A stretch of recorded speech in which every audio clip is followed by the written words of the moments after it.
weekend, one tonight, another one Saturday, and then finale Sunday afternoon. There's a look at Coach Chris Pollard in his 6th season with the Blue Devils, 5 straight 30-win seasons, including this year, 30-8 thus far, trying to add to that total. Wolfpack looking for win number 30. First pitch on the other side of the break, along with the starting lineups. Stay with us on ACC Network Extra.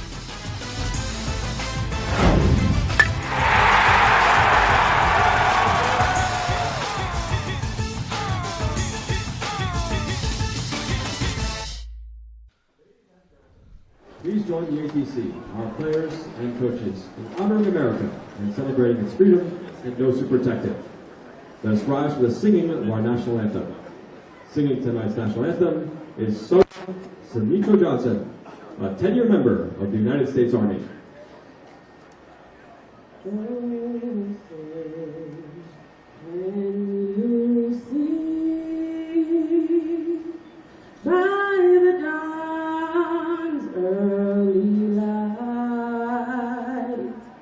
What so proudly we held at the twilight's last gleaming, whose broad stripes and bright stars through the perilous fight, o'er the ramparts we watched were so gallantly streaming, and the rocket's regular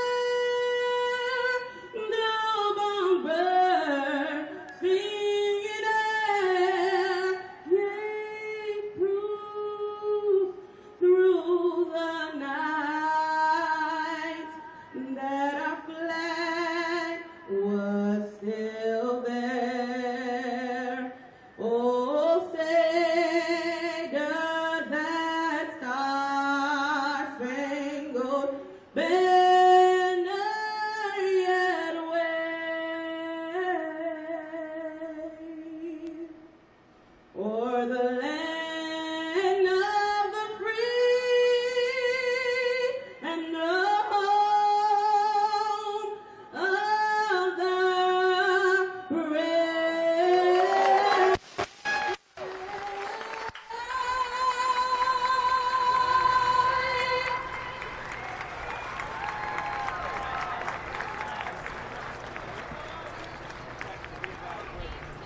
A beautiful rendition of the national anthem, appropriately from one of the members of the Armed Forces, being honored all weekend long here by the Duke baseball program in partnership with the Wounded Warrior Project. It'll be a theme woven throughout the 3-game set this weekend. Get ready for the start of Game 1. Adam Lasky out there on the mound for Duke. 6-2 on the season, ERA under 4. Face a Wolfpack lineup with plenty of power, as we've alluded to off the top of the show. There you see the entire lineup. Ron mentioned 33 home runs coming from the 2-3-4 spot. That's 33 out of 56. Wolfpack with 56 home runs in 36 games this year. A ton of power. Josh McClain getting it done at the top of the order as well. McClain batting .349 on the season. 7 of the 9 batters in the Wolfpack batting order batting .300 or better this season. Wolfpack hitting over .300 as a team at this stage in the season. Absolutely remarkable. The man in charge of trying to shut that lineup down is Adam Lasky. This will be his 10th start of the season. 52 innings pitched, 46 hits surrendered, 22 runs earned, 46 strikeouts, 22 walks. Opponents hitting .238 off of the sophomore lefty. Really solidified himself the front end of that Duke rotation. Adam Lasky is a big start of this defense and pitching effort for the Duke Blue Devils. In the midweek, we saw Duke fall to East Carolina. The two teams very good at pitching and defense. In this game, Duke obviously outmanned on the offensive side. You mentioned NC State, 56 home runs on the year. Duke with only 30. Adam Lasky's going to have to keep the ball down in the zone, force NC State to pound the ball into the turf, perhaps for some easy outs using his defense. Lasky may get some help, as we alluded to, from the unforgiving conditions here at Coombs. Ball does not carry well. See if that mitigates some of the advantage that the Wolfpack have in terms of power. But the guy at the plate right now, even though he has 4 home runs on the season, doesn't necessarily do it by going yard, but he is fantastic. Coach Elliott Avon saying he might be his most consistent center fielder ever, and that is saying something for a program that regularly churns out major league prospects and major league players. 4-year leadoff guy, can do just about everything. Described him as old school, and as we talked to him about a lot of this roster, that seems to be the personality of this team, very blue collar, simply getting the job done this year. That one's back up the middle. The throw is not going to be in time. Tyler Wardwell fielded it cleanly but could not get the throw off. Don't know if it would have beaten McLean to the bag. So Josh McLean on at first. And how often do you see it in the game of baseball, Ron? Wardwell in for Max Miller, who jammed his thumb in his day-to-day with an injury, one of the best fielding second basemen you'll see in the country. And the very first ball that is put in play finds that second baseman. It always seems to happen that way. They exploit the new man, and Wardwell in that position at second base has some big shoes to fill. Max Miller, a great defender right there. We saw the ball get on him pretty quickly. You'll see this turf at Jack Coombs Field will accelerate a ground ball through the infield in a hurry. Time called right as Lasky was getting ready to deliver the pitch. In steps Brett Kinnaman. 13 home runs on the season. This is the start of Murderer's Row for the Wolfpack. Kinnaman, Wilson, and Edwards. 13, 10, 10 in terms of home runs. Golden Spike's watch list member is Kinnaman. Takes a ball. McLean on the base paths, 8 for 10 this season in stolen bases. Pirates of East Carolina took advantage of some opportunities taking the extra base against Duke on Tuesday. Lasky delivers strike one. Interesting, we mentioned the 2, 3, 4 hitters for NC State. Kinnaman, Wilson, and Edwards all have similar numbers offensively. Kinnaman, however, 45 RBIs on the season. Next closest is Wilson with 32. Slugging .671 on the year is Kinnaman. 24 extra base hits on the season.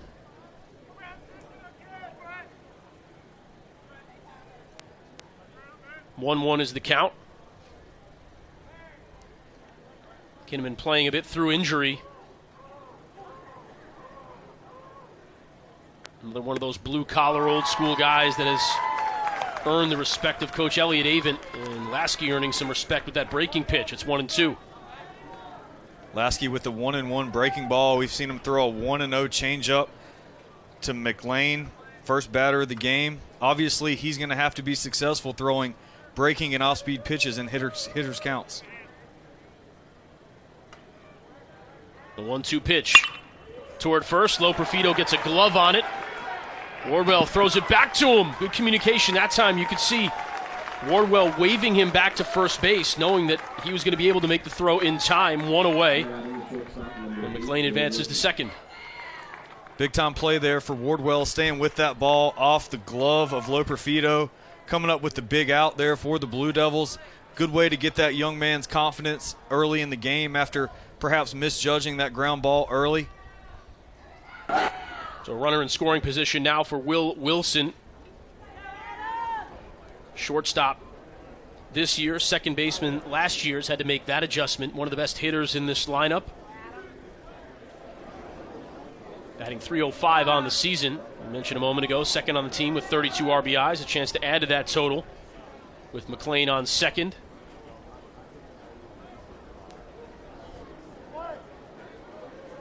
.298 on the season with runners in scoring position is Wilson.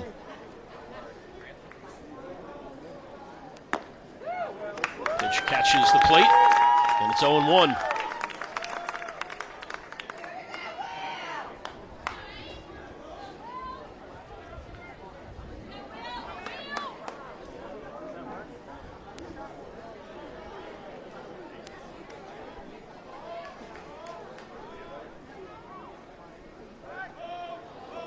look back to second. Blue Devils spent quite a bit of time after the loss Tuesday night on controlling the run game. What are some of the options available to a team, Ron, with a runner on second base? Well, the number one thing if you're a pitcher is you've got to vary your looks. Right there we saw the inside move from Adam Lasky. You can do the quick turn and throw. But either way, you have to show a variety of looks to the base runners, or they'll pick up on your patterns, they'll pick up on your timing, and they'll get great jumps trying to steal bases. Interesting to see a number of batters calling time here in the top of the first. A little bit of cat and mouse. Lasky trying to keep the base runner guessing as to the timing. Hitters looking to reset. It's at least 3 times we've seen a batter call time here in the first 3 batters. Lasky is set. The 0-1 pitch. Grounded toward Lebowski. Looks the runner back to second. Across the diamond in time. 2 away. Lebowski making that play at the hot corner. Tremendous defensive third baseman as we look at the defense in behind Lasky. Already mentioned the one change at second base. Wardwell in for Miller. Everybody else, as you would expect for Duke. Fantastic outfield defense. Heron, Taylor, Conine. Not a whole lot of drop-off on the infield either. Lebowski, Cone, the aforementioned Wardwell, and Loper-Fido. Proctor in behind the dish. Duke with only 28 errors in 38 games this year, including the 2 from Tuesday night. And Lasky, after the infield single to lead things off, is 1 batter away from getting out of the top of the first unscathed. Proctor blocks that one nicely.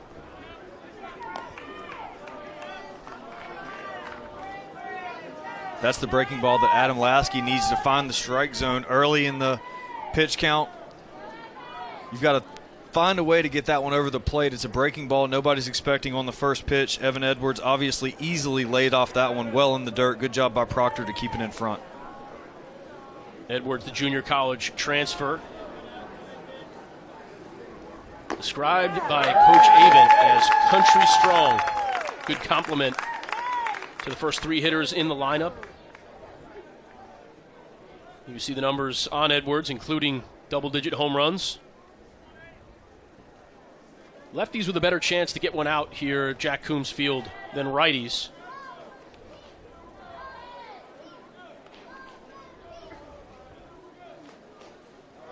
There goes the runner. Check swing. Back to Lasky. He'll jog it halfway to first. Underhand it the rest of the way. And leadoff single is stranded on the base paths. Heron, Proctor, and Cone due up for the Blue Devils. Duke trying to take the early lead here in Game 1.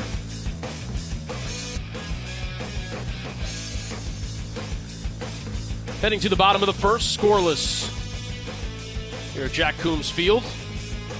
Jimmy Heron set to lead things off for Duke. What a tremendous leadoff hitter he is.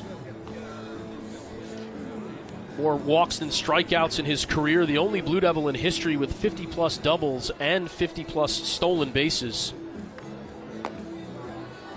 Heron has reached base 18 times, leading off the first inning this year in 38 games, batting .400 with 4 walks and 2 hit by pitches in the opening frame. There is the rest of the lineup in behind Heron. Duke really has not, Ron, hit its stride in the batter's box just yet. 30-8 record, but hitting just .261 as a team. Got to figure the bats are going to get going here with the warmer weather perhaps, and then Duke is really going to be in business. Duke's got 2 guys, Jack Lebowski and Griffin Conine, that as good as they are offensively and have helped this Duke offense produce throughout the season, still have not, to your point, hit their stride. And those are 2 guys that they can get hot at any time. With the success Duke has had early in this season, when those guys get hot, anything can happen for this 8th-ranked Blue Devil team. 4th start of the season for Reed Johnston, 5-0 on the year, 2.61 ERA, 31 innings pitched, 30 hits surrendered, 9 earned runs, 5 walks. Opponents hitting .244 off the righty. He deals the first pitch to Jimmy Heron, who takes it for a strike.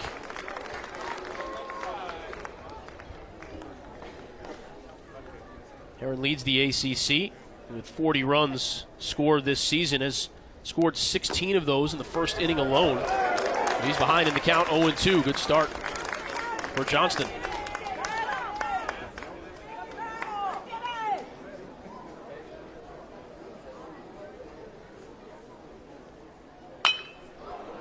Conine sends that one towards second. Fairly routine play that time for Jarrett, and there's one away. So Jarrett fields the first batted ball of game one for North Carolina State. As we look at the rest of the defense in behind Johnston, Kinnaman, McLean, and Deathridge left to right. Cooper Wilson, Jarrett Edwards, Bailey in behind the dish. It's a guy you know pretty well. A fellow catcher and a student of yours.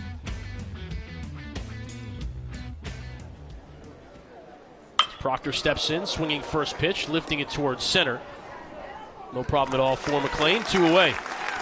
Just 4 pitches for Johnston, and he's 2/3 of the way through the first.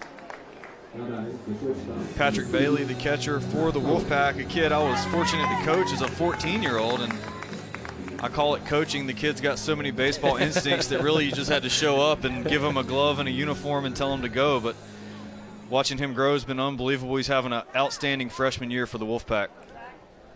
Zach Cohn having a solid year for Duke after a major swing change. 289 on the year, 44 hits, leads the team. He takes strike one. Johnston locked in early for the Wolfpack, working quickly as well. Misses with that one, and the count evens at 1-1.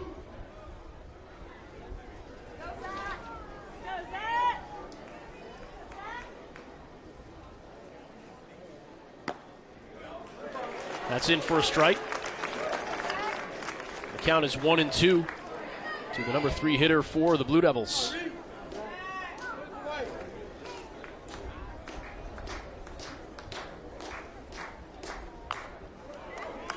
Cone stays alive.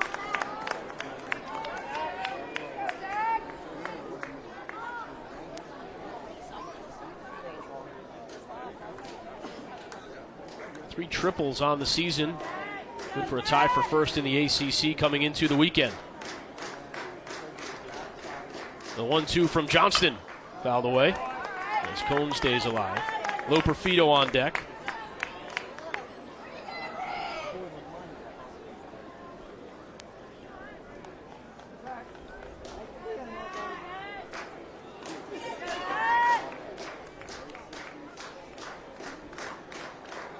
The 1-2 pitch, fouled away one more time. So Cone battling in this at-bat with 2 strikes. Duke needs to do a good job offensively in this game, putting the ball hard on the ground. They play most of their games at the Durham Bulls Stadium, downtown Durham. Here, the ball on the ground moves a little quicker than it does on natural turf, something they can take advantage of, hitting the ball hard in the gaps. The 1-2 pitch off speed, another foul ball.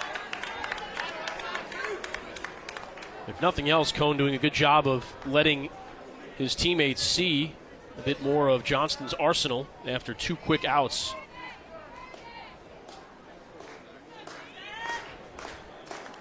Johnston well ahead in the count still, though. 1-2. Just getting a piece. Duke shortstop. Good battle here for Zach Cone. Great point there about seeing Johnston's arsenal. Anytime a hitter early in a game, whether he makes an out, gets a hit, when he goes back to the dugout, he's talking to the other players. Hey, his 2-seam runs hard, his slider's got a lot of depth, his changeup tails away. All those pieces of information come back to the dugout. Seeing as many pitches as you can is very resourceful. Johnston finally gets his man, retires the side in order. Bailey, Tatum, and Deathridge due up for the Wolfpack. Scoreless tie after 1 here in Game 1. The top 10 matchup.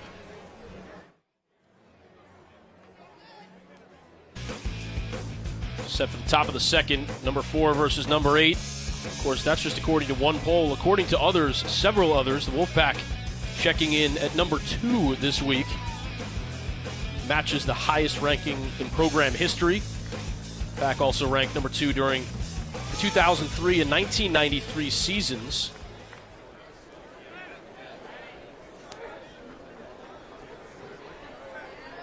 NC State number 2 according to Baseball America, Collegiate Baseball, and Perfect Game. Lasky starts Bailey off with a breaking ball and gets ahead 0-1. Lasky always does a great job positioning his fastball on corners of the plate that are tough to hit. Doesn't just give in early in the count. The 0-1 off speed. That one is drilled to center. So for the second inning in a row, NC State gets the leadoff batter on base. And Lasky will work from the stretch. Patrick Bailey, the NC State catcher, a switch hitter, elected to go from the right side there and got a nice fastball, squared it up. Nice line drive out to center field. Second hit on the day for the Wolfpack. Terrell Tatum coming to the plate. Inserted into the lineup for the finale against Louisville in the 6 games since, hitting .381, 7 runs, 5 RBIs, and 3 stolen bases. Average at .286 on the season. Thinking about a bunt, popping it into the air, but luckily for him, foul. So we'll have another opportunity. It's always a nice bonus when, as a team, you're trying to sacrifice bunt or runner over to second base, and you happen to have a left-handed hitter in the batter's box. The left-handed hitter a couple feet closer to first base than a right-handed hitter when he squares around to bunt. Obviously an advantage there. Unable to get the sacrifice down, however, Terrell Tatum fouls that one off to the right side.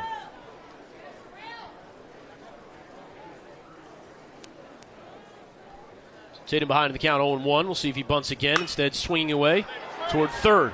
Potential for a double play. Wardwell on to first, skips it past Loperfido.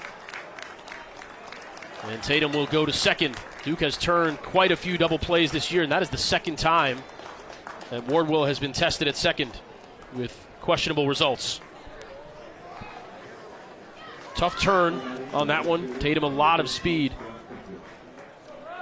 One away, runner on second now for NC State.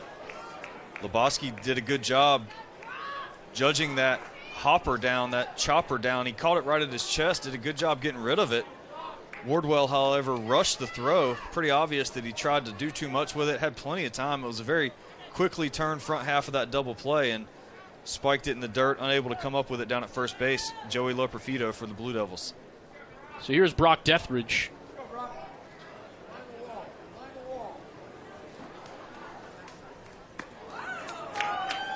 He takes a ball.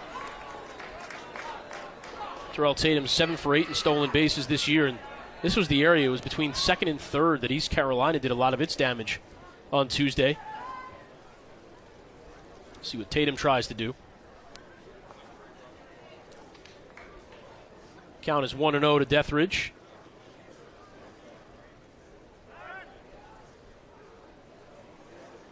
So far, Lasky has shown the ability for the inside move with the NC State runner on second base. We'll see if he switches that up and does the quick turn and throw. At this point, that's all we've seen is the inside move, and we mentioned to hold the running game, you've got to vary your moves.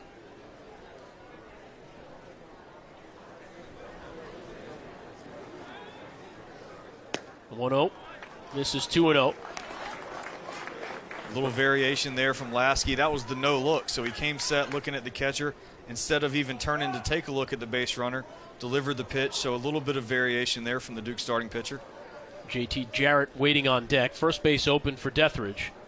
One away here in the top of the second.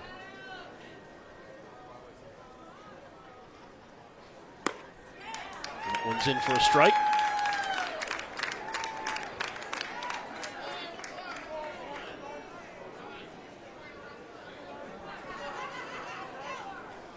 Six wins on the season for Lasky.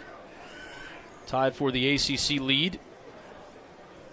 6 quality starts for him this year, which leads this Duke staff.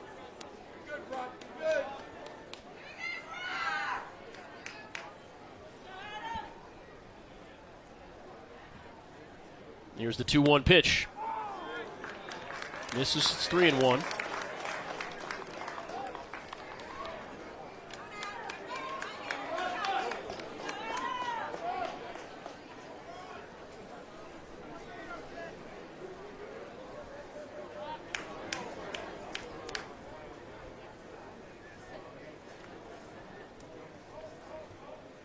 Swung on and missed. Lasky works the count full. That was a good aggressive fastball from the arm of Adam Lasky. Not a typical 3-1. Let me ease one in there over the plate and make sure I throw a strike. Good, strong two-seam fastball running in on the hands of Deathridge.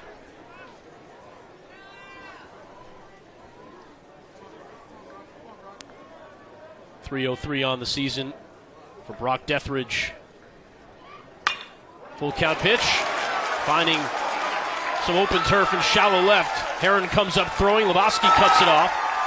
Over to first. Not in time. Too much speed for Tatum, and the Wolfpack have a 1-0 lead. Nice piece of hitting there by Brock Deathridge. The Blue Devil defense had Deathridge shaded to pull the ball to the right side. Zach Cohn playing close to the second base bag. Obviously there to also hold the runner on. Here's another look at the swing. Deathridge just takes it the other way, right in the 6-hole. You see there Zach Cohn standing very close to second base, normally right where he would be standing with nobody on base. Instead it trickles into the outfield, and Deathridge picks up the RBI. First run comes across for the Wolfpack. So 1-0 lead for NC State, still just one away. Deathridge on first. In steps Jarrett. Deathridge off on first movement, and he is caught up at second. Ron, you talk all the time about the different moves that pitchers can have. Sometimes batters just go on first contact regardless, never look back. That seemed to be the case that time for Deathridge. That's right. Deathridge knew as soon as Lasky picked up that front leg, whether it was going to be a pickoff move to first or a pitch to the plate, he was running. He was banking on the fact that when Lasky made that pickoff move, his long, slow front leg movement would result in enough time where the relay throw from first to second would take too much. Great execution by the Blue Devils there to make that throw in time and catch him trying to catch second base. It's a good throw from Loper Fido. First basemen are not often noted for their throwing arms. Delivered that one on time, on target, toward Cone. And that'll do it. One across for the Wolfpack in the top of the second. The pickoff, though, helps to quell what could have been more. Loper Fido just mentioned his arm a moment ago. Now he'll showcase the bat along with Taylor and Conine when we return. Joey Loper Fido getting ready to step into the batter's box against Reed Johnston, who made quick work of the Blue Devils in the bottom of the first. NC State has won 9 ACC series in a row, longest active streak in the conference. Last loss was to Virginia Tech a year ago. 7-2 on the road this year in league play, which is the best in the ACC. Loper Fido ahead in the count, 2-0. Freshman sporting the best batting average of any Duke player in the lineup. .328 on the season. Has started now all 39 games.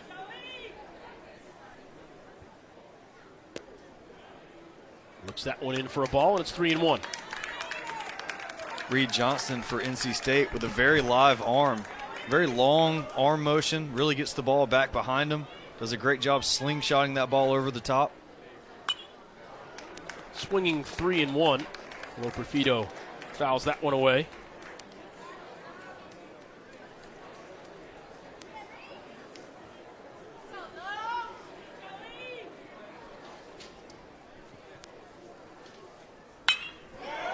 Lifted into left center field. A long run. Off the glove and caught for out number one. Kinnaman, a circus catch in deep left center field. Looked like he was there in plenty of time. Then it suddenly bounced out of his glove, but he stayed with it and prevents Duke from probably having a runner on third base to lead off the inning. What a play in left field by Kinnaman. That ball coming off the bat of Loper Fido as a left-hander tailing left to right. Kinnaman chasing it out towards the gap in left center field, bounces it off of his glove, has enough awareness to stay with it, come up with it on the warning track. Taylor goes the other way. That is probably going to be extra bases for the speedster. Deathridge tracks it down in the corner. Taylor looking for more than two. And he'll be in with a triple. So that play from Kinnaman saving a run. And Taylor is on third base with less than two away. Loper Fido was just a couple inches away from a double, and now we've got Kenny Taylor standing on third base. Another look at the swing. The young man does a great job going the other way. You see him keep his weight back, keep his hands back, go with the pitch that's there on the outer part of the plate, rattles it down in the right field corner, and with his speed, that's no doubt going to be a triple for Kenny Taylor. 211 is the batting average for Griffin Conine. Massive expectations coming into the season. Maybe this is something that gets him going, Ron. Drive in a run, productive out even. Of course, he wants to reach base himself, but As the first pitch from Johnston is a strike. It's a lot like a shooter in basketball, finally seeing one go through. Maybe a free throw is what gets them going. Here a chance for Conine to drive in the tying run in the early going. Ground ball towards second. Hard hit, and that will do it. For Conine, a productive out. 2 away, but the tying run crosses the plate. 1-1 here at Jack Coombs Field in the bottom of the second. Pretty work by Griffin Conine there, hitting the ball hard to the right side of the field. That's what he knew he needed to do. That's situational hitting. You give yourself up for the team. Runner on third base, less than 2 outs. Ground ball scores them. NC State infield was deep. Conine got the job done. See how hard hit that ball was. Jarrett had trouble fielding it, even though he was in short right field, basically. That was how much mustard was still on the baseball when it arrived. Taylor off on contact. And it's 1-1. Lebowski grounds it to short. Nice running play made that time by Wilson. So each team with a run in the second. Wolfpack will try to break the tie when we return. Cooper, McLean, and Kinnaman, who just made that spectacular play and left, due up for NC State, top of the third.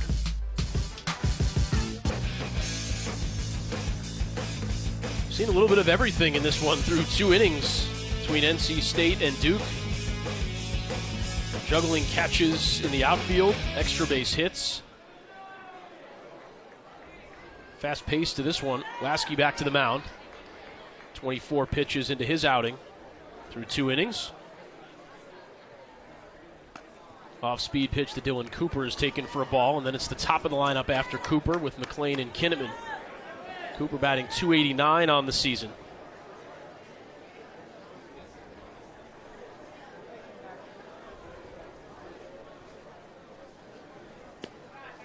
Lasky misses with that one as well.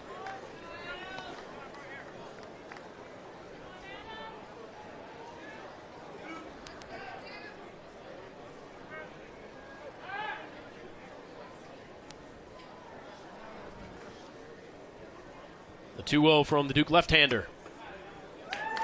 Finds the plate, 2-1. Great crowd here at Jack Coombs Field here for game 1. That's that fastball from Adam Lasky I alluded to earlier in the game. 2-0, hitters count. Painted that 2-seam perfectly on the outside corner. Tap toward Lebowski. Across in plenty of time, 1 away. Lebowski, a solid fielding third baseman for the Blue Devils, and Lasky with that 2-seam movement on that fastball is going to get a lot of ground balls. That ball dives down away from a right-handed hitter, same with his changeup, being a left-handed pitcher, and the Duke infield's got their work cut out for him, but with the top 10 fielding percentage in the country, shouldn't be an issue for the Blue Devils here tonight. So in steps McLean, who reached on a single, infield single in the first. Raises the average to 353. Has some pop as well. Swung on and missed. Well, we're going to count it 1-1.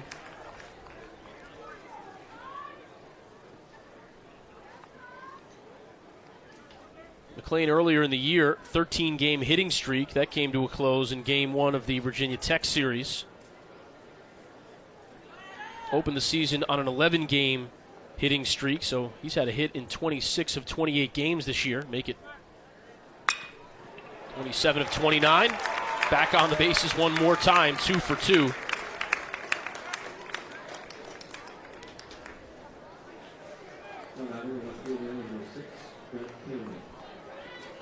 Josh McLean getting it done hard on the ground. That works here at Jack Coombs Field with the turf.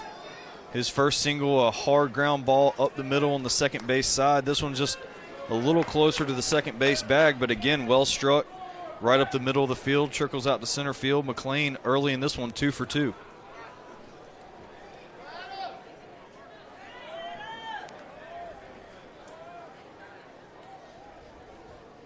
In steps Kinnaman. He takes a strike. Adventure out in left center field for him, preventing an extra base hit. And what would have been a run, as Kenny Taylor followed that play up with a triple.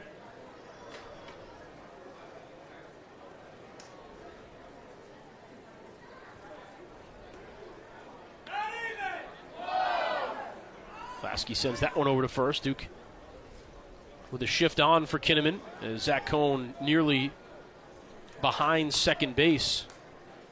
The Duke shortstop. Just a step or two to the shortstop side of the second base bag. The 0-1 towards second. Wardwell is there, goes the short way for the lead runner, not in time to get Kinnaman. What a nice job that time, though, by Wardwell to get the lead runner, especially after a couple of the issues he'd had earlier. You thought he might go to first for the sure thing, but able to get the lead runner out at second. And that a very close play, only because of the nature of that ground ball was a high hopper. It took a while to actually get to Wardwell. By the time it did, he had to do a great job with the transfer, get a firm toss over to Zach Cohn at second base, but they were able to get the front side. Unable, however, to get Kinnaman hustling down the line. So the inning is alive for Wilson, who grounded out in the first. Wilson takes an off-speed pitch for a strike.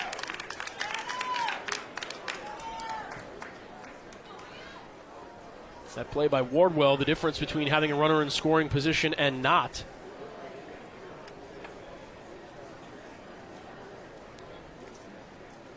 Lasky checks on Kinnaman at first. Kinnaman on the season 5 for 7 in stolen bases. Wolfpack 49 for 65 as a team.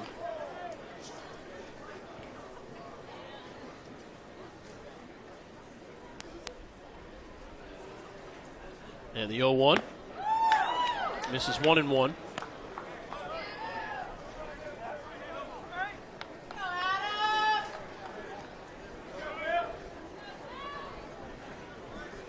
Kinnaman out at first base, 5 for 7 stolen bases on the year. Good time to swipe one, 1-1 count. We've seen Lasky throw off-speed pitches in this count. NC State perhaps an opportunity to get a runner in scoring position here. Lasky taking a while to pick up his sign from his catcher there, Chris Proctor. We've seen him throw over at Kinnaman a couple times here during this at-bat already. Hammered into left. Herron trying to cut it off before it gets to the fence, and he does. May have saved a run, Jimmy Herron there, by tracking that ball down, cutting it off before it got past him. Some of those hidden bases defensively. The speed of Herron, potentially the only difference between this being a tie game and a 2-1 lead for the Wolfpack. That's something they don't show on the stat sheet as we see another look at the swing from Will Wilson. Drives that one hard to left field. Look at the angle Jimmy Herron takes. Has plenty of speed. Cuts it off just in time. Defense is all about angles. Taking that perfect angle to get the ball back into the infield, save the run from scoring. Had he over-pursued that by another step or two, that ball would have gotten by him to the wall, and NC State certainly would have had their second run of the game. Runners at the corners as it stands. Kinnaman on third, Wilson on first. Edwards at the plate, grounded out in the first.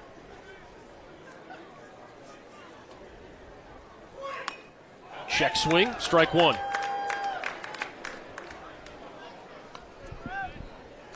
You mentioned the angle that Herron took. A lot of guys with that speed sometimes get a little lazy on the angles, knowing they could try to make up for it with that running ability, but Herron fundamentally sound that time in left.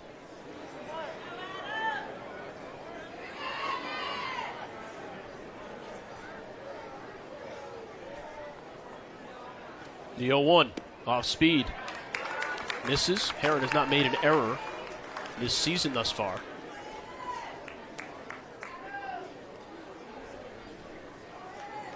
There's a look at Lasky. Getting up toward 40 pitches here through 2 2/3.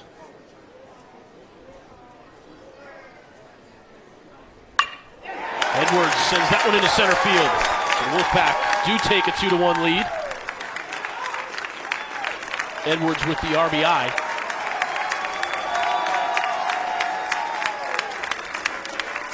RBI number 31 on the season. Just no relief, no hole in the batting order for NC State. They just keep coming at you in waves. What impresses me most about this NC State offense early in this game is their ability to hit the ball on a line. We talked about their home run power. They're not trying to do too much, not dropping the back shoulder. A lot of their hits, they have 6 on the game, have been hard ground balls and line drives to the outfield, and so far it's paid off. In steps Patrick Bailey, singled in the second. Lasky misses wide with that one.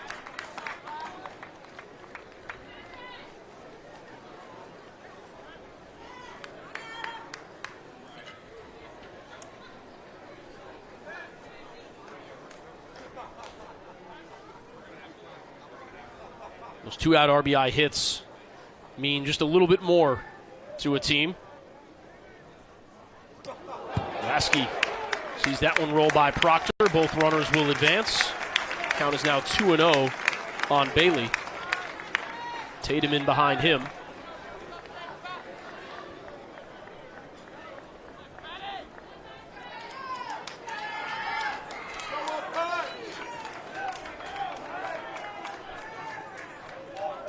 NC State with 6 hits on the night, all 6 singles. Doing a great job finding the hole, doing a great job keeping the ball on the line. It doesn't take the big game. You don't have to rattle the outfield fence or send them into the trees to be successful offensively. Duke does a great job pitching and defense. I think Lasky's been good thus far in this game. He hasn't walked a batter. That obviously is a wild pitch that cost a couple runners to move up a base. But other than that, I think Lasky has been fairly sharp. NC State's just done a better job offensively, waiting for their pitch, being patient, and scattering the ball across the field. Third wild pitch of the season for Lasky.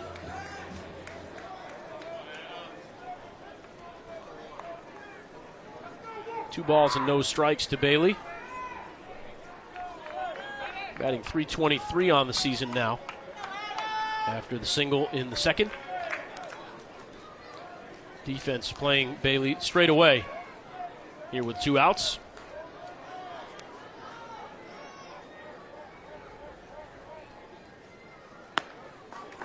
And the count is 3-0 with first base open.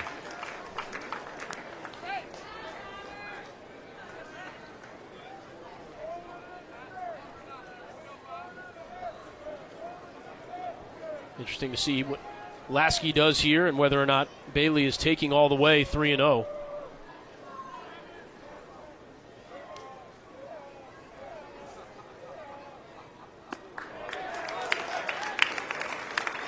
So the walk issued by the Duke lefty, and now the base is loaded.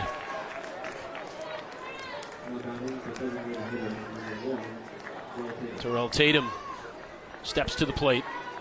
Tatum reached on the fielder's choice in the second and did come around to score. NC State's first run of the evening.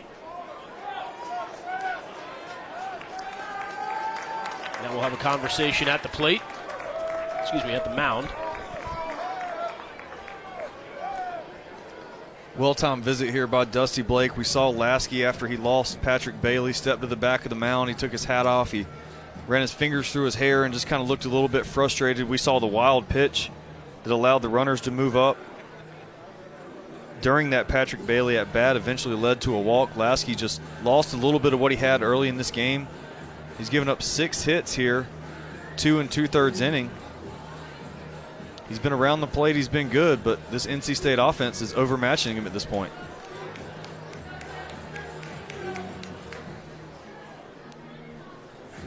Home plate umpire Danny Everett out to move things along.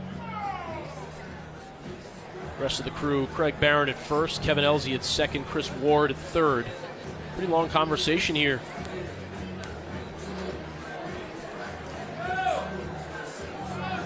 Two to 1 the score, bases loaded. Pretty big moment in this one early on in game 1. Still 2 away, so Lasky a pitch away from getting out of it. But you know that the Wolfpack not going to take it easy on the Duke sophomore. Well, you know the Duke pitching coach, Dusty Blake, had some wise words for Lasky there. The last thing you want to do in a series against the number 2 team in the country is get into your bullpen early, especially on the Friday night game. Lasky needs to get out of this inning and extend this game for the Blue Devils. First pitch swinging through the infield. At least 1 run will score. It's going to be 2 as the Wolfpack have put up 3 here in the third and take a 4-1 lead. Tatum, a great fall, dislocated his shoulder in the preseason. just starting to feel 100% again, coming through with another 2-out hit. Wolfpack have scored all 3 runs here in the third with 2 away. Textbook hitting there by Terrell Tatum. Another hard hit ground ball right back up the middle off the arm of Adam Lasky. And a lot of times the hitting coach will tell your hitters, hey, when a pitcher is shaken, obviously Lasky walked Bailey through a wild pitch in that at bat, got a visit from his pitching coach on the mound. That very next pitch sometimes is the best one to hit because he's trying as hard as he can to throw a strike, and you know that it's going to be right down the alley. So here is Deathridge. Singled and drove in a run in the second. Proctor keeps that one in front of him. It'll be interesting to see how much patience Chris Pollard has with Lasky here. That a breaking ball that came up well short. He's ran into his struggles in this inning. Still 2 NC State base runners on base. Suddenly State with the 4-1 lead over the Blue Devils. They've had no problem seeing the pitches out of the hand of Lasky. 7 hits already in this game, 2 2/3 innings. We'll see how much longer Chris Pollard gives Lasky before the Duke bullpen starts to heat up.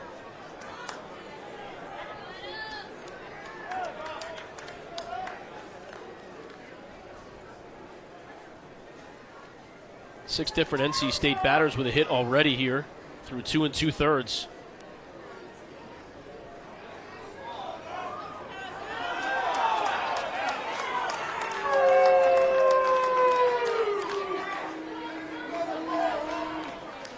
Don't know if it's Lasky feeling uncomfortable, but there have been a lot of these long delays in between pitches.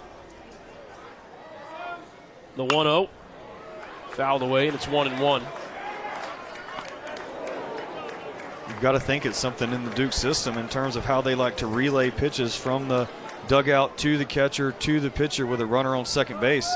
Obviously, do not want those getting relayed back to the hitter from the runner at second, but we saw this in the ECU game in the midweek.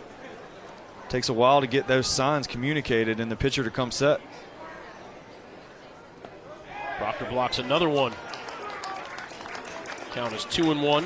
NC State has scored 4 or more runs in an inning 21 different times this year. Trying to make it 22 here in the third in game 1, as this one has come to a halt after high-flying action in the first 2 innings.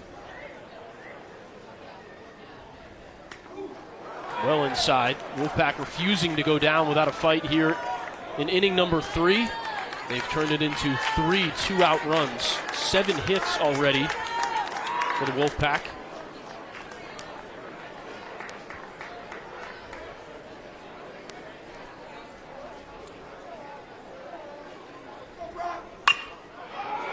Second again.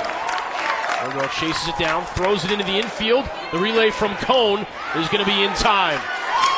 That's a nice job by Wardwell. Pitching it over to Cone.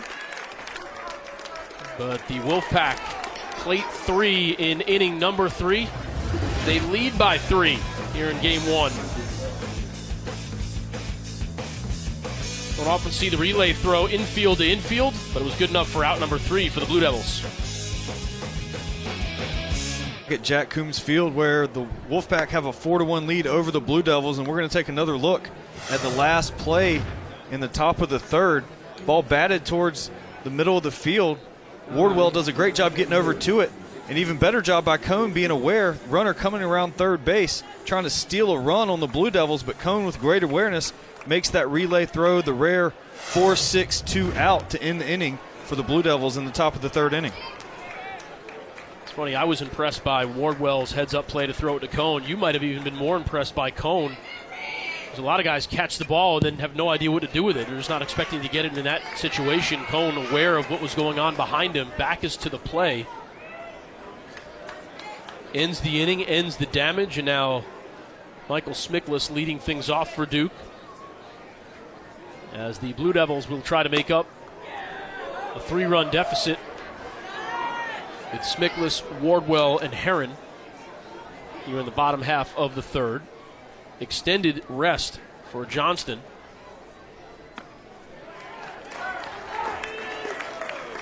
He's ahead of Smickless 1-2.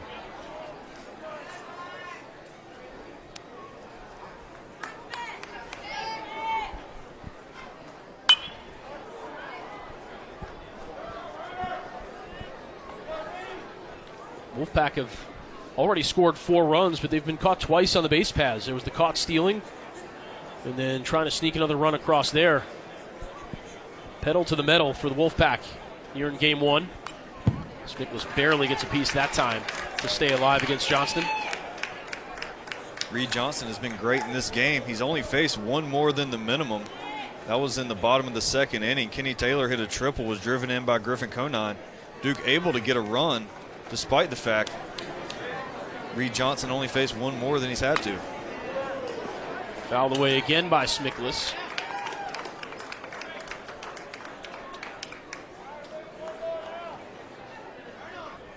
This is start number 15 for Michael Smickless on the season.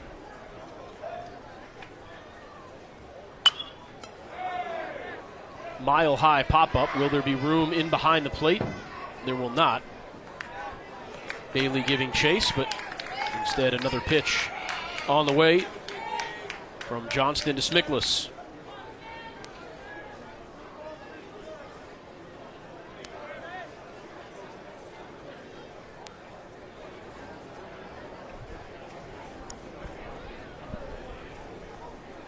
Another 1-2 pitch. And another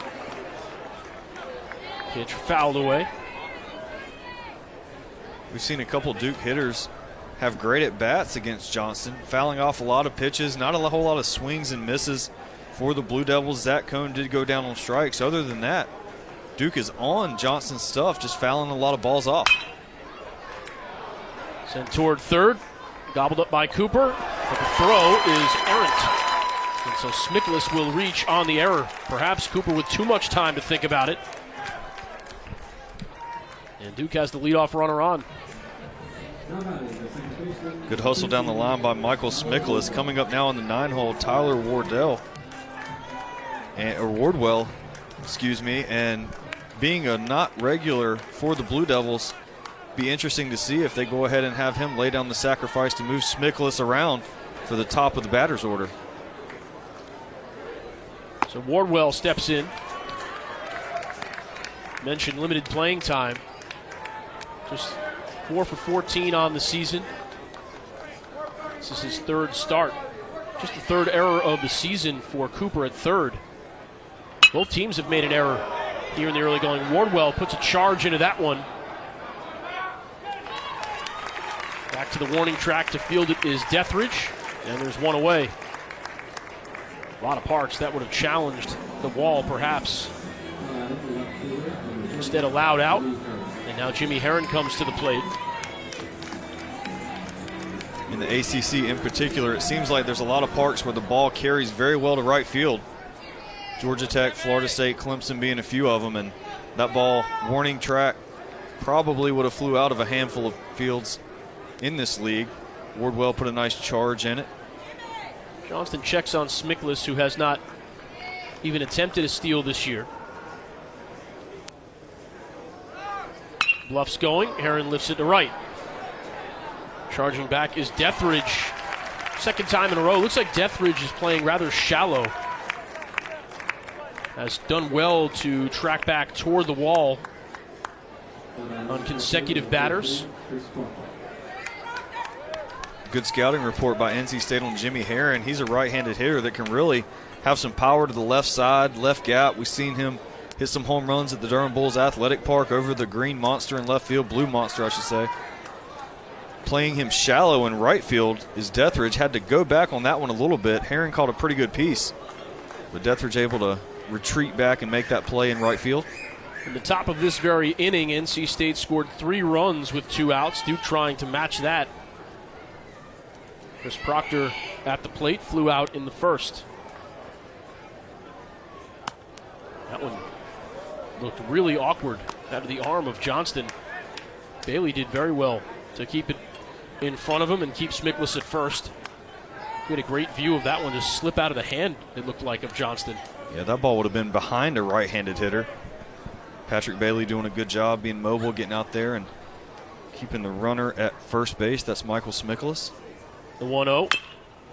Tap towards second.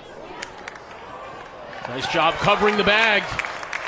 Well done by Johnston, fielding his position, getting over to first in time to retire the side.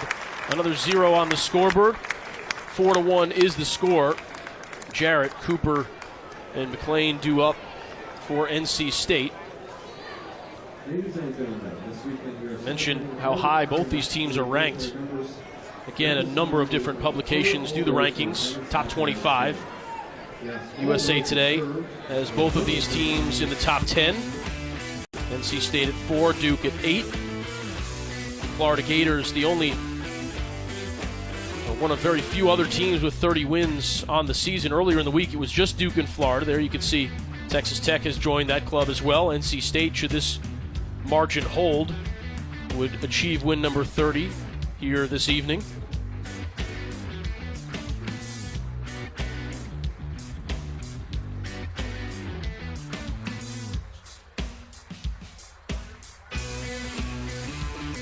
Lasky back to the mound.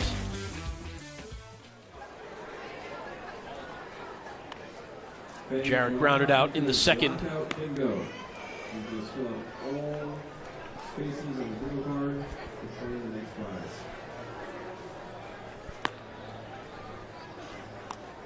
Lasky's been good so far in this game with his two-seam fastball. His problem is he hasn't been able to throw enough breaking balls and change-ups for a strike. NC State's sitting on the fastball. They're looking for it. They're hitting it hard up the middle of the field. A lot of line drives off the bat of the Wolfpack. Lasky's going to have to settle in and find that breaking ball, find that change-up where he can throw it for a strike at any time in the count. That'll get these Wolfpack hitters a little more off stride. They won't be able to sit dead red fastball, and perhaps he'll get a little more soft contact, let his defense work behind him, execute a few more outs. NC State, 8 hits early in this game through 3 innings. 49 pitches for Lasky. This is also the area of the game where you'd love your starter to put up a couple of zeros, not only to allow your offense to get back into this one, but to not have to burn through a number of arms in the bullpen in game one. You got an entire weekend ahead of you. An important moment here for Lasky and Duke in game one. Very important that Lasky is efficient in this half inning. To your point, last thing Duke needs is to get into the bullpen early in this one, and a quick 1-2-3 inning would do a lot for his stamina throughout the late innings. JT Jarrett takes ball 1.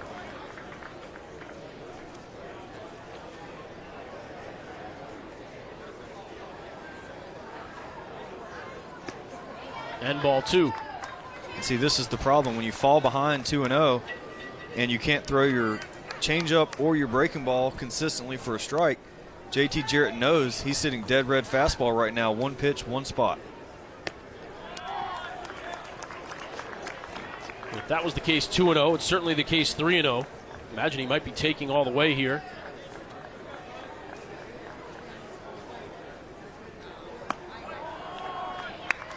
He'll take ball 4. 4 pitches, 4 balls, 90 feet for Jarrett, and now it's Dylan Cooper, the number 9 hitter for the Wolfpack. NC State has hit Adam Lasky out of the strike zone. Lasky was filling it up. NC State singling all over the ballpark, and all of a sudden, just in the last 4 hitters, you've got 2 walks. All of a sudden, you've got a wild pitch in there.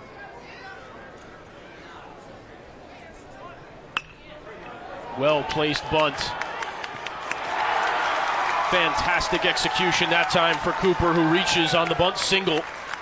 That's the perfect spot. If you can bunt it past the pitcher's mound, a lot of times you have a real shot to get a single out of a bunt. It's exactly what happened there. First and second, nobody out, and it's been an impressive first 3+ innings thus far for one of the top 5 teams in America. Just nothing you can do there if you're Adam Lasky. That ball hit just hard enough to get by him into that Bermuda Triangle. You see Wardwell charging in. Nothing he can do. Lasky with the last-ditch effort to grab it with his glove. Unable to come up with it. That is a perfect bunt. And that's really a bunt for a base hit that works as a sacrifice, but obviously works even better when you put it in a perfect position and reach first base. 9th hit of the evening for NC State.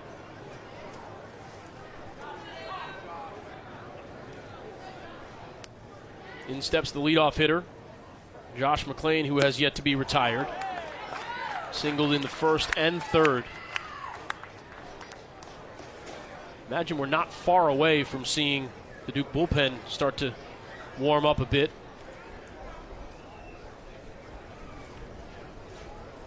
Of course, Lasky a pitch away if it's a double play from perhaps limiting damage here in the fourth inning or preventing it altogether.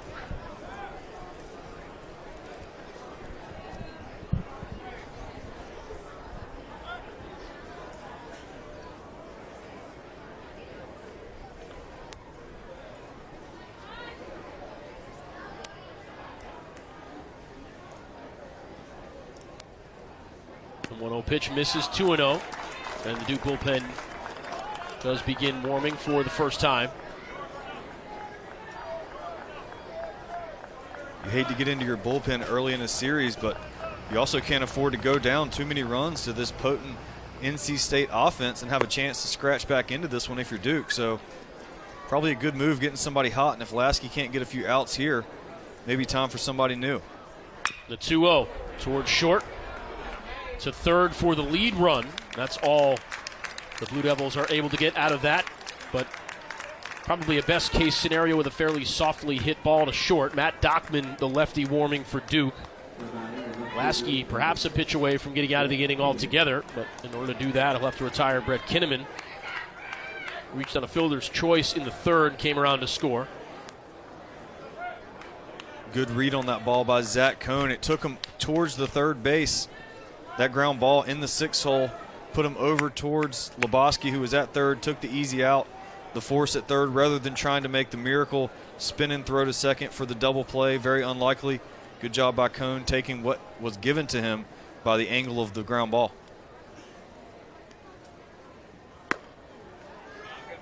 I think you're right. Even if they had Cohn had somehow thrown it to second, I think turning a double play on McClain with a ball that softly hit would have been nearly impossible. So instead of first and third with one away, first and second with one away.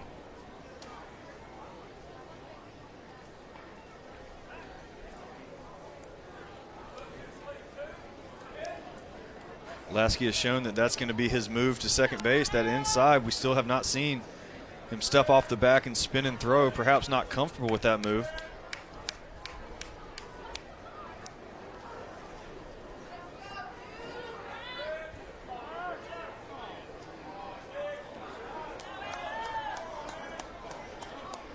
Lasky asks for the signals again. Heading the count 0-1.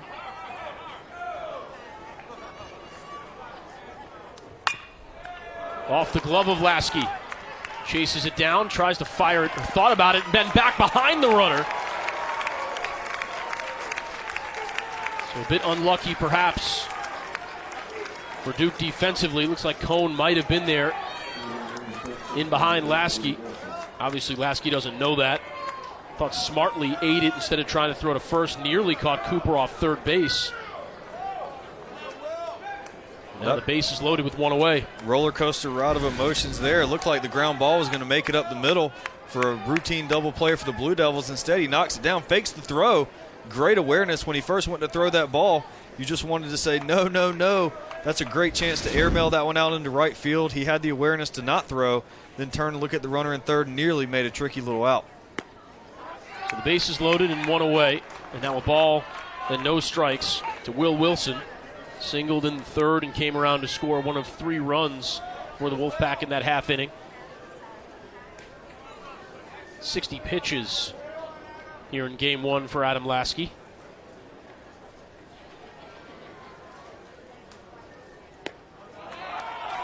And that one misses as well. I think, too, if you're outside of the strike zone too often, umpire starts to maybe not necessarily give you the benefit of the doubt on pitches that might be close. Makes life even harder for somebody like Lasky, who clearly does not have his A stuff here this evening. The 2-0. That one's well outside. See Lasky even looking at his hand after that one. Nowhere to put Will Wilson. Well, they say everything is negotiable, and that's certainly the case with the strike zone. And when you're a pitcher that can prove to hit his spot time and time again, then a lot of times that strike zone will expand a little bit further off the plate. Lasky unable to do that so far tonight. 3-0 pitch. That one's in for a strike, 3-1.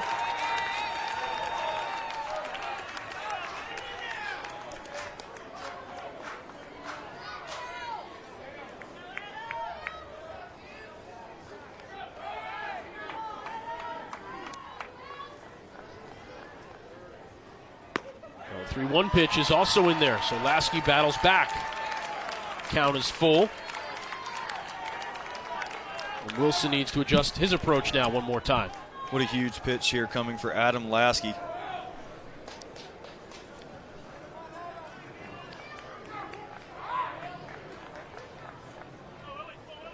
The 3-2. Lifted to center. Taylor tracking back to rather deep right center field. That'll be enough to score another run. Crossing the plate is Cooper. And the Wolfpack lead 5-1.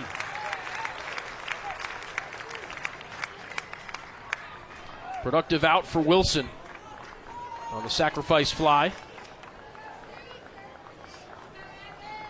Wilson picks up the RBI, drives in Dylan Cooper, moving from second to third. Josh McLean, and great hitting there by Wilson. Nice patience. He was up in the count, 3 balls and no strikes. Lasky came back through 2 good fastballs. Full count, bases loaded. Will Wilson didn't try to do too much, knew that a sacrifice fly would score the 5th run for the Wolfpack. Found something he could drive into deep center field and get the job done. So 2 away, runners at the corners. RBI single for Evan Edwards in the 3rd inning. And that's that pitch. That's the one. That's the breaking ball. 0-0 breaking ball. You want to throw for a strike. Taking all day long was Evan Edwards. Lasky left it down in the zone, so unable to get ahead. Now he's behind to the hitter, and now Evan Edwards sitting fastball. That one misses, and it's 2-0. Wolfpack hitters now seeing Lasky for the 3rd time already here in the 4th inning.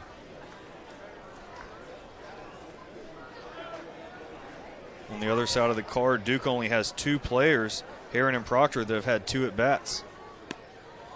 That one misses, and it's another 3-0 count for Adam Lasky, who is in full-on survival mode here. Ron, you've been a catcher, but also a pitcher. What is it like out there 60 feet, 6 inches away when you know you certainly don't have your A stuff? Some of your pitches, you might not even have your B stuff, and you're going up against a team like this. How do you find something to try to get hitters out? Feel like you're on an island, there's no doubt. You've got a Friday night top 10 series in the ACC. Lasky's out there battling but unable to find the strike zone. NC State's done a good job hitting anything that is in the strike zone hard. I'm shocked right now the Duke bullpen isn't hot and ready to go, because right now, one swing of the bat, and this is an 8-1 game. 3-1. That one nearly hits Edwards. Instead, the walk is issued, so Kinnaman heads to second. Edwards will walk down to first. 3rd walk issued by Adam Lasky to go with no strikeouts.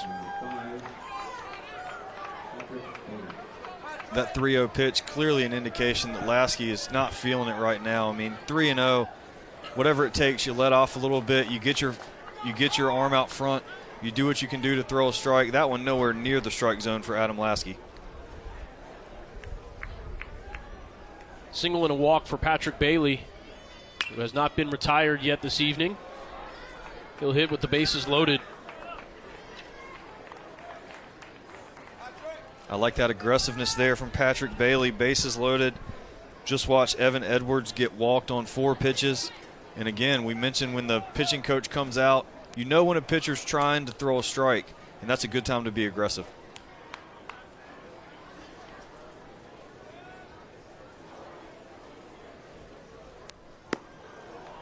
Lasky trying to keep the Blue Devils in contact here with NC State. You mentioned one swing of the bat could really blow things open here in game 1. 5-1, certainly not insurmountable. Quite frankly, nothing insurmountable at this early stage of the game. But Wolfpack look like they're in no mood to surrender much defensively.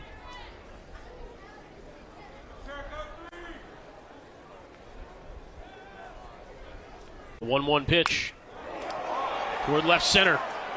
Taylor giving chase. Diving, can't make the play, extra bases. Will the bases clear? They will. A 3-run triple for Patrick Bailey.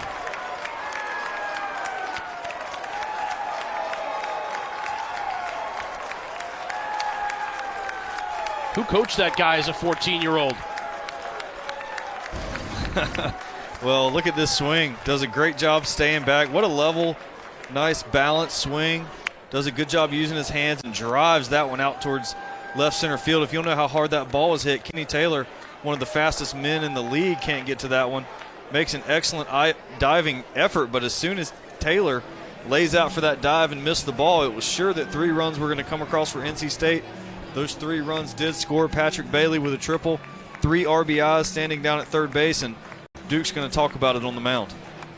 How about another 2-out hit for the NC State Wolfpack?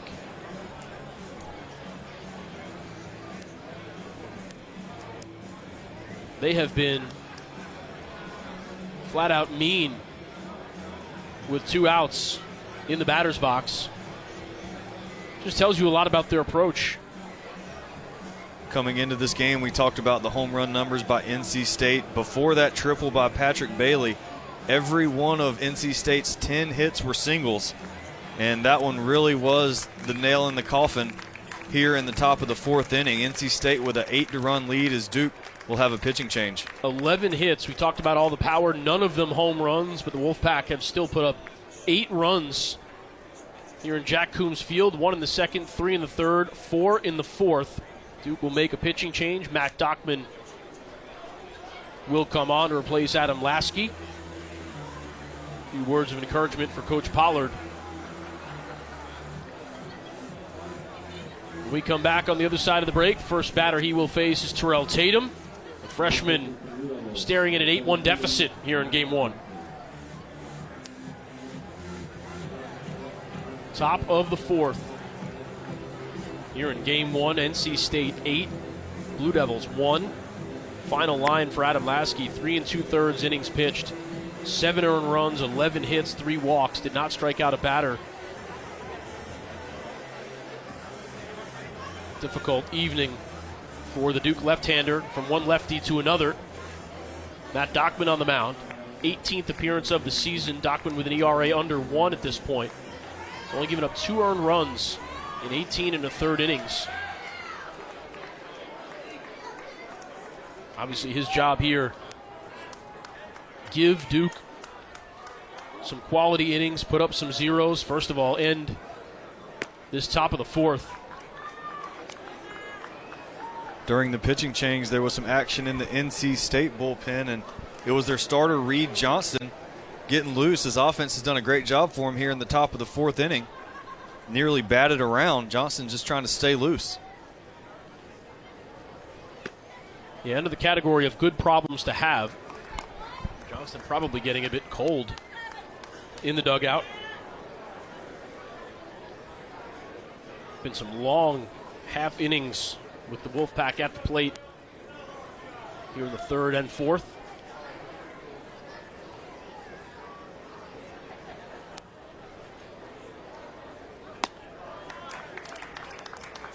Dockman comes in and throws 3 straight balls to Terrell Tatum. Bailey on 3rd.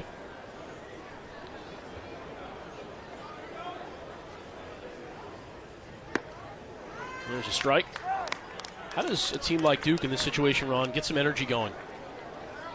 They've got wind has been taken out of the sails clearly here in Game 1. They're going to have to get to Reed Johnston to get any momentum in this game. They've got 1 hit, 1 run. That 1 hit was the triple by Kenny Taylor, and then just a routine ground ball drove him in. So that 1 run was really scored on 1 swing of the bat, essentially. So offensive momentum is going to happen for Duke, whether that means being patient, drawing walks, finding a way on base, bunting for a base hit, whatever it takes. They need to get some runners moving around the base pass. They've only had 1 base runner make it past first in this entire game. The 3-2 cut on and missed. So the first strikeout of the game comes from the left hand of Matt Dockman. As Tatum is retired. Come back with the bottom of the fourth. Blue Devils trail by 7 here in game 1. Cohen, Loperfido, and Taylor up next. As the NC State Wolfpack have been relentless in the batter's box this evening. As Reed Johnston toes the rubber for inning number 4. Zach Cohn at the plate. Puts a charge in that one to left center. Extra bases for Zach Cohn. Good start for the Blue Devils here in the bottom of the 4th. Cohn will stop at second. 10th double of the season for Cohn. And obviously, if you're Duke, you're not going to do this all with one swing. Still plenty of time left in the game. That's the only good news. So start to chisel away. This isn't a sport where there's a clock, right? You can't just take a knee if you're NC State and run it out. They've got to get all the rest of the outs in this one if they're going to secure game 1, and Duke doing its best to make that an issue.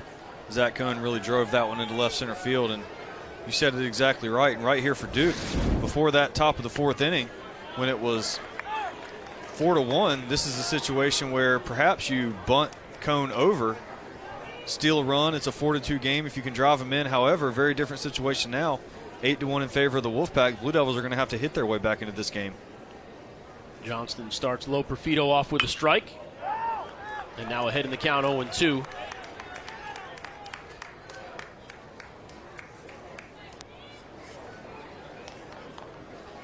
Johnston's done a great job pounding the strike zone, throwing multiple pitches for a strike, staying ahead of the Duke hitters. Hasn't even really come close to losing one. The 0-2 towards second. Heads up base running by Cohn, not to be doubled off, and there's one away. Great job by Zach Cohn. The Little League saying is freeze on a line drive. Well, at this level, freezing on a line drive doesn't get it. When you see a line drive in the infield, you've got to be getting back to the bag because somebody's looking to double you up. Zach Cohn, as soon as he saw that line drive, headed to JT Jarrett. He sprinted back to the bag to avoid the double play. In steps Kenny Taylor, who went the other way for a triple in his last at-bat. That one will find the hill. 43 pitches through 3 1/3 for Reed Johnston.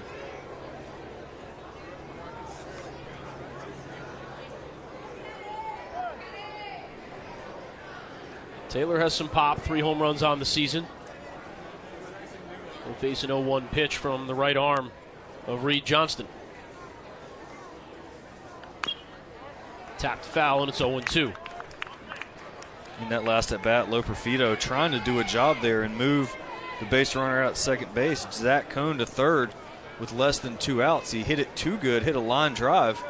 Unable to advance to third was Zach Cohn. What you want there is just an easy ground ball to the right side. Cohn stands at third with 1 out instead of second.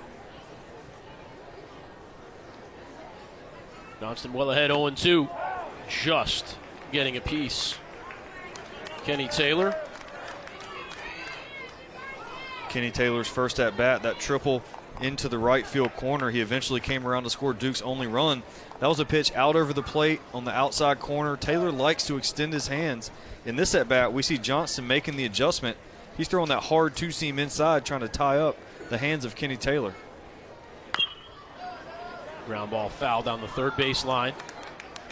Another inside pitch there, really working that on Taylor. Taylor's shown he can drive it the other way. Johnston now trying to say, hey, prove that you can pull my fastball.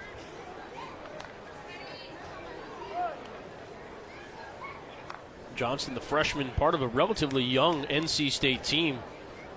Top 5 in the country, bright future for the Wolfpack. One of the best programs in America. Taylor does well to fight off that off-speed pitch.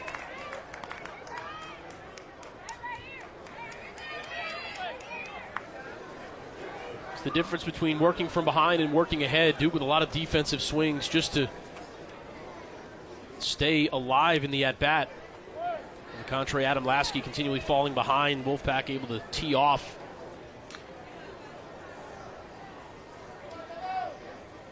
The 0-2 pitch taken for a ball.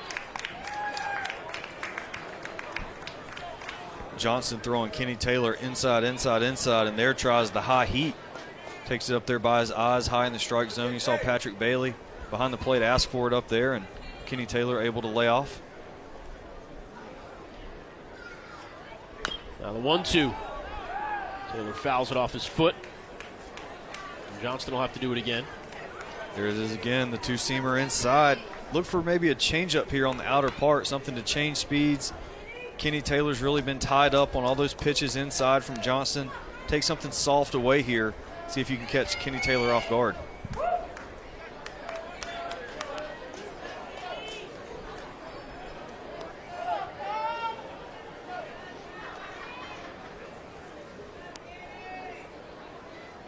The 1-2.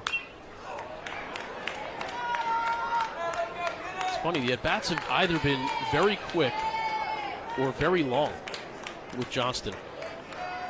Duke's 1, 2, 3 pitches at the most, or somebody like Kenny Taylor sees 8, 9, 10 pitches in an at-bat. Yeah, there have been 2 or 3 of these tonight where Duke just seemingly fouls off 6 or 7 pitches in an at-bat.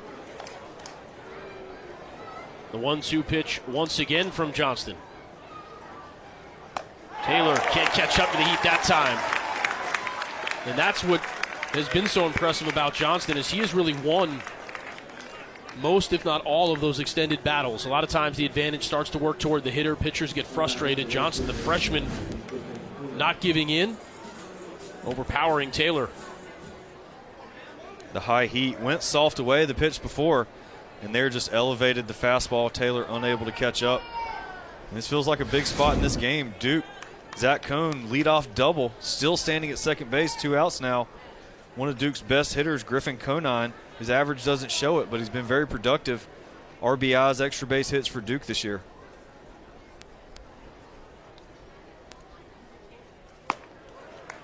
Johnston misses outside.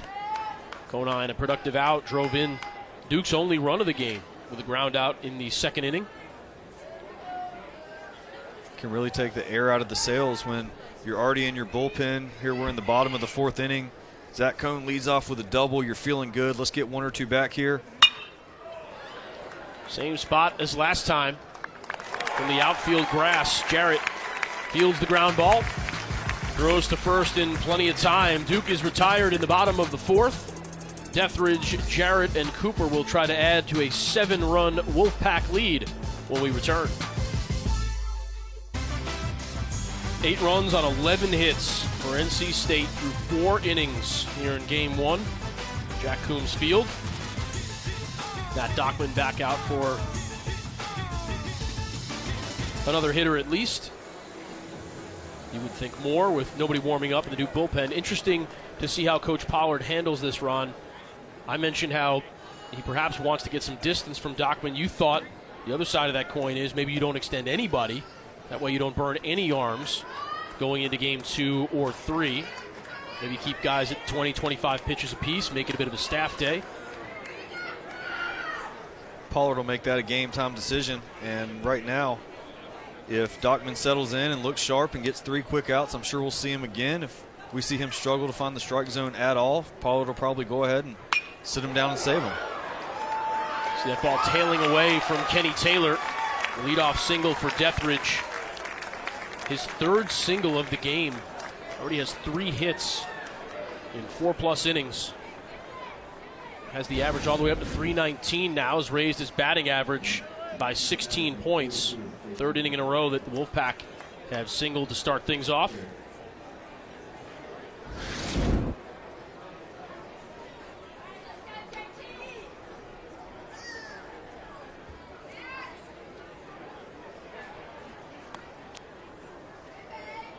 Check on Deathridge.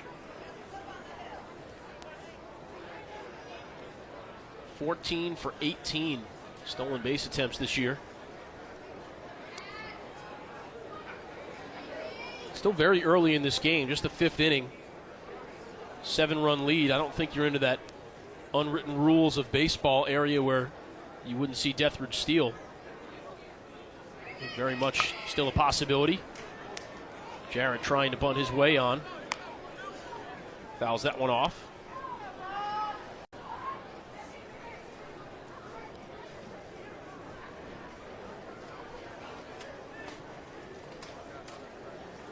NC State's had a very balanced approach at the plate.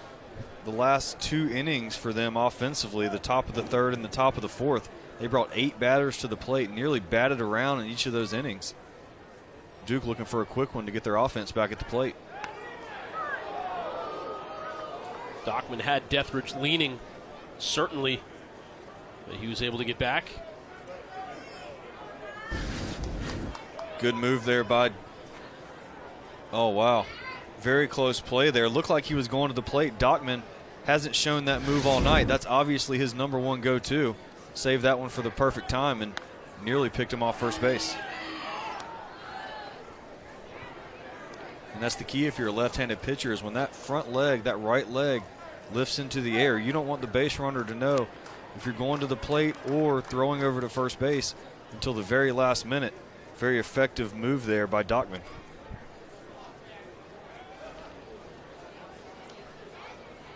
The 0-1. See Jarrett with the bat head up near his own head, trying to bunt that one down. Ball's behind the count, 0-2. A pickoff move for Dockman. All those really good moves for lefties are right on that fine line between balk and not. It's what makes them so hard to detect. They draw that 45-degree angle. It's between first base and the delivery to the plate, and he was certainly riding right on that line. The 0-2 pitch. This is in its 1-2. Jarrett probably not bunting in this situation anymore with 2 strikes. That last bunt attempt, we saw Jarrett attempt what's been done by NC State earlier in this game, that kind of hard push bunt, just hard enough to get it by the pitcher into that Bermuda Triangle.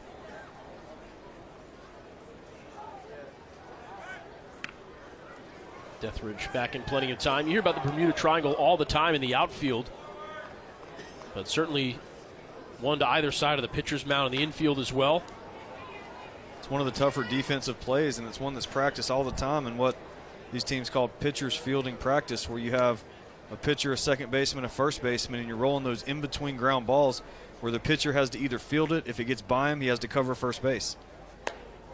Way high and outside. Proctor does well to keep Deathridge from advancing to second. 2-2 now the count. Be back with you tomorrow at 1 p.m., Sunday at 1 p.m. here on ACC Network Extra.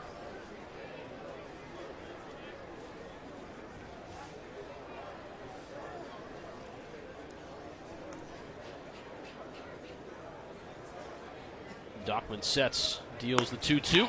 Swung on and missed. Good start to the outing for Matt Dockman. Couple of strikeouts. Looked like a good fastball from the arm of Matt Dockman, and it was. Well placed on the outer part, swung through by JT Jarrett. Another look from the open side. Looked like he was reaching for it just a little bit, so well executed 2-strike pitch there by Dockman. So here's Dylan Cooper. Singleton came around to score as part of the 4-run fourth for the Wolfpack.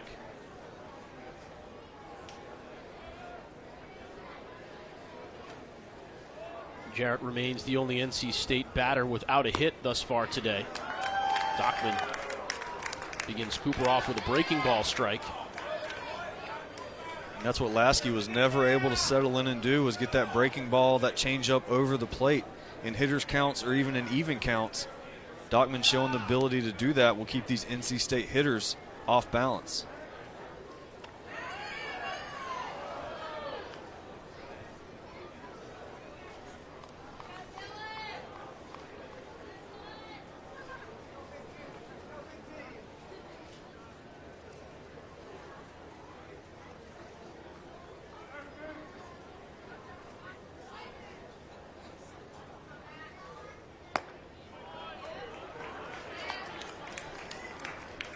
That one misses, and it's 1-1.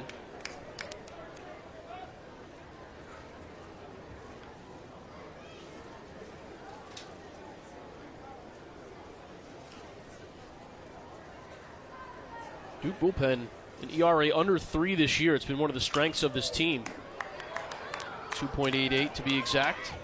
Opposing hitters have only hit 219 off of Duke relief pitchers. Blue Devils even better in ACC play, 6-0, 2.08 ERA over 60 and 2/3 innings of relief. Dockman has come on here and steadied the ship a bit. Coach Chris Pollard looking on. Has to like what he's seen so far from his lefty reliever, although Dockman misses with that breaking ball to even the count at 2-2.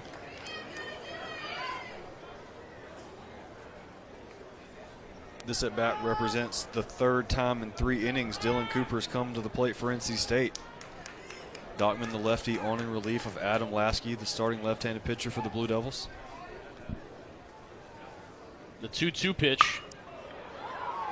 A shot to right. Conine settles under it. And there's 2 away. Dockman doing a good job mixing up his pitches there to Dylan Cooper. Got a fastball in on his hands, unable to turn on it. Kind of fisted a little pop fly out towards right field. No problem for Conine. So Dockman's starting to show some life here. It'd be big for Duke to throw up a 0 here in the top of the 5th. Wolfpack have scored in 3 straight innings.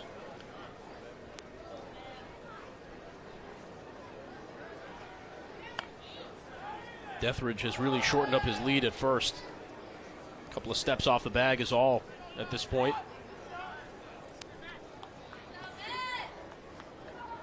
Klain has reached base in all 3 plate appearances. Officially 2 for 3 because he reached on a fielder's choice in the 4th. Did come around to score in that inning.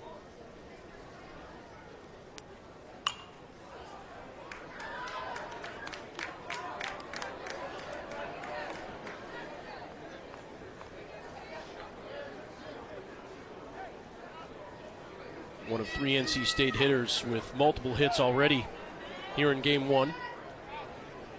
Bailey and Deathridge, who stands on first, the other 2.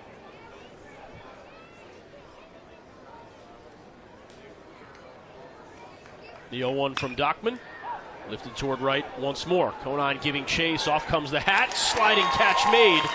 And the Duke right fielder makes 2 plays in a row to end the top of the 5th. Dockman comes on and pitches a shutout inning. The Blue Devils will try to go to work offensively. Johnston has been terrific for NC State. Conine struggling a bit at the plate, but continuing to play an excellent defensive right field. His team, though, trails by 7 here in game 1. Lebowski, Smickless, and Wardwell due up. Mention the number of at-bats that NC State hitters have had against Duke pitchers. Just the 2nd plate appearance for each of the 3 batters due up for the Blue Devils. Johnston has been incredibly efficient thus far, just 54 pitches through 4 innings. Just 2 hits, a single earned run, a couple of strikeouts. Now batting the third baseman, number 6, Jack Lebowski grounded out in his only other plate appearance in the 2nd.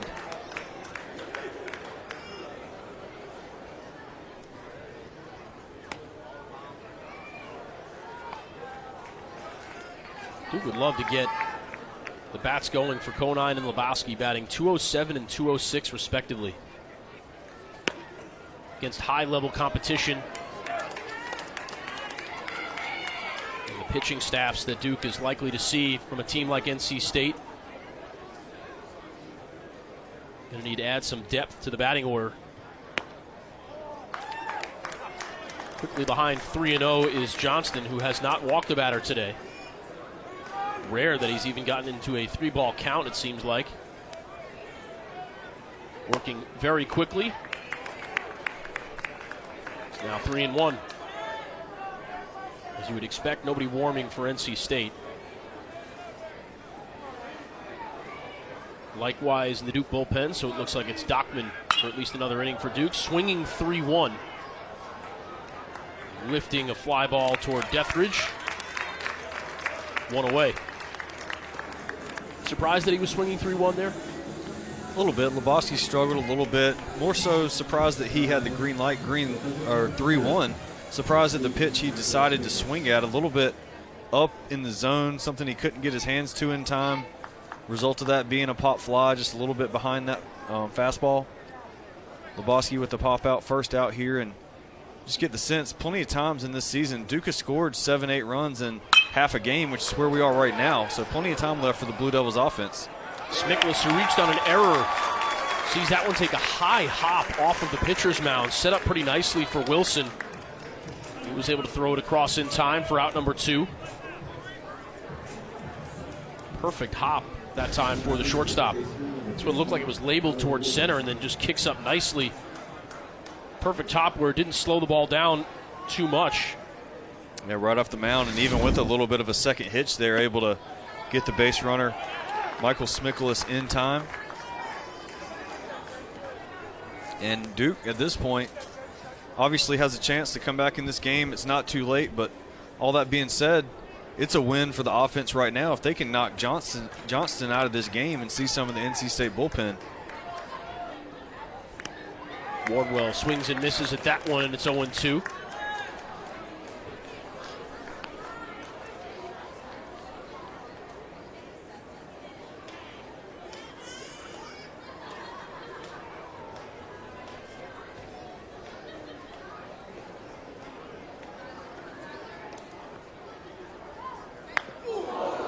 Wardwell has that one hit off of the elbow guard. You could hear that one from where we are in the press box.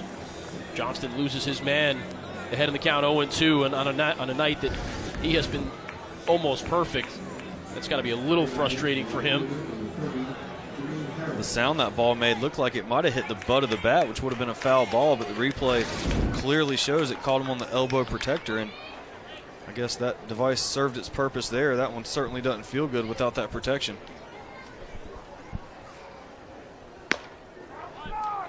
Heron takes the ball.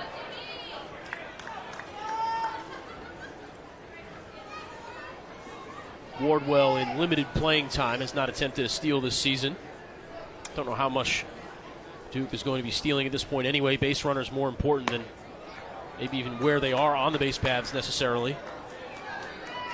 It's going to take a series of Duke hitters to get back in this game. Never run into an out. Don't be overly aggressive. Going to have to string together some hits and let some things come to them. The 2-0 to Heron. Sent toward fairly deep left field. Kinnaman to the warning track, and it bounces off the glove, maybe off the top of the wall as well. Wardwell comes around to score, and that looked like a fairly routine fly ball that, contrary to what normally happens here at Coombs, simply continued to carry. You wonder if Kinnaman actually saved a home run. We'll get another look here. Either way, the Blue Devils score here in the bottom of the 5th. Heron is at second. Extra bases for the Duke leadoff hitter. That ball hit a mile high. You see it come off the bat, went well above what we could see from our position, right behind home plate, and tracking it down in left field, Kinnaman, and he just seems to track it forever. Still moving, hits the warning track here, gets up towards the fence. We're going to see him extend up, and tough to tell if he brought that one back or almost pushed it over the fence, but either way, the ball didn't end up in his glove. Jimmy Heron ends up at second base with an RBI, and Duke picks up their second of the game.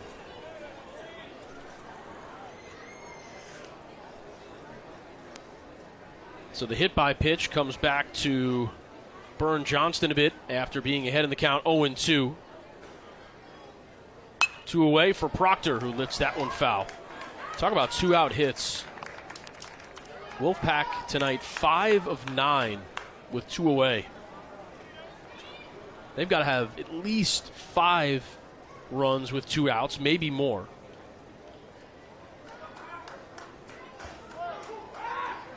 Duke. Blue Devils turn to score with 2 away here in the bottom of the 5th, looking for more. One's low and inside. For the first time, Duke able to put together consecutive productive at-bats. Those 2-out hits, certainly what dismantled Adam Lasky, the Duke starter. Just takes the air out of your sails when you work hard against the top 5 team in the country to get 2 outs, and all of a sudden they're driving in runs when you think you're almost out of an inning. Lofted down the third base line. Room for Cooper. Hard to see in behind the dugout, but the applause from those dressed in red tell you all you need to know. That'll be the end of the 5th. Duke does get a run across. 8-2 the score. Kinnaman has been involved with some really interesting plays in left field. We'll have a chance to add to his 1-for-3 day at the plate. Wolfpack by half a dozen as the sun sets here on a Friday evening in Durham, North Carolina. Matt Dockman back out for another inning here. Inning and a third thus far of one-hit shutout baseball. A couple of strikeouts. Really helped stabilize things in relief of Adam Lasky. Duke was able to score one in the bottom of the 5th.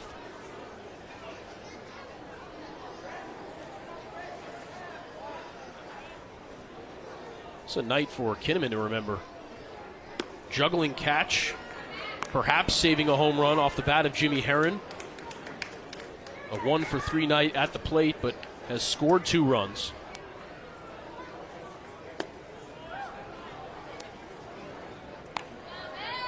Ahead in the count here, 2-0. Duke infield with the shift on right now for Kinnerman. Second base, Wardwell playing well into the 4-hole to the right. Crushed, but foul. Well, it looks like they got the scouting report right if they're playing pull. Wardwell playing well to the right. Shortstop for Duke, Zach Cohn playing right behind the second base bag. Third baseman Lebowski playing pretty much the shortstop position. So certainly expecting a pull here. The 2-1 pitch, in for a strike. Not sure you can hit a ball any harder than Kinnaman hit that previous pitch. Went about 315 feet down the right field line in less than a second. The 2-2. Could he check his swing? Didn't look like he did. The throw down to first to make it official. Dockman retires, the leadoff hitter for NC State here in the top of the 6th. Just what the doctor ordered if you're Chris Pollard from Matt Dockman. Clearly, Kinnaman unable to hold up.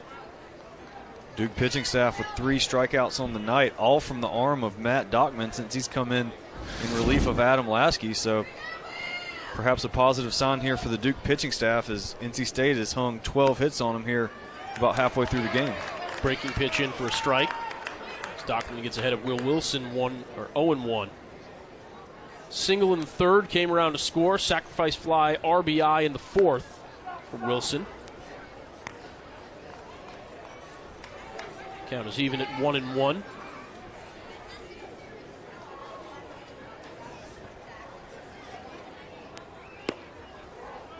Misses 2-1. Looks as though Chris Pollard electing to go with the strategy of having Dockman chew up as many innings as possible, as opposed to using a number of pitchers for an inning at a time. The 2-1 pitch misses 3-1. Of course, that could all change depending on whether or not Dockman remains effective. And it's important that he do so. If he can extend this into the 7th, 8th inning even, keep the Duke bullpen quiet, be a big help. Out to center. Taylor just absolutely lost that one in the lights. Hard running out of the batter's box by Wilson allows him to reach second base. And Taylor threw his arms up. I thought he was calling for the ball, and in fact, he was letting everybody know, I have no idea where this baseball is. The ACC Player of the Week this week now stands on second base. Another look at Taylor out in center. There he is, letting everybody know, hey, where's the ball? And that one not sky high into the outfield, but just high enough that a lot of times when a fly ball gets caught in the lights and doesn't go above the lights, you don't have a chance to find it. So that ball apparently, based on the angle Kenny Taylor was looking, the peak was in the lights by the time it came back down far enough for Taylor to find it, unable to get to it. So that'll be a interesting play there. That'll be a double for Will Wilson. He'll stand out at second base, and unfortunate break there for Duke. And Matt Dockman. Instead of 2 outs, nobody on. 1 away. Evan Edwards at the plate, going for broke there. RBI single in the 3rd, walked and came around to score in the 4th.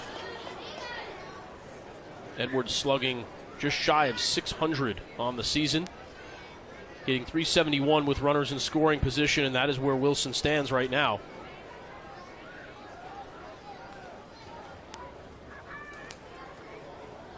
The 0-1, in for a strike. This NC State lineup very balanced.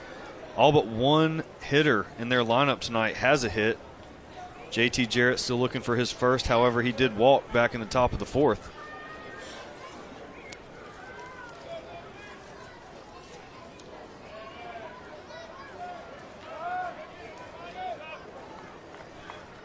Edwards steps out. Dockman used to sticky situations. His first two collegiate appearances came into the game with the bases loaded and nobody out.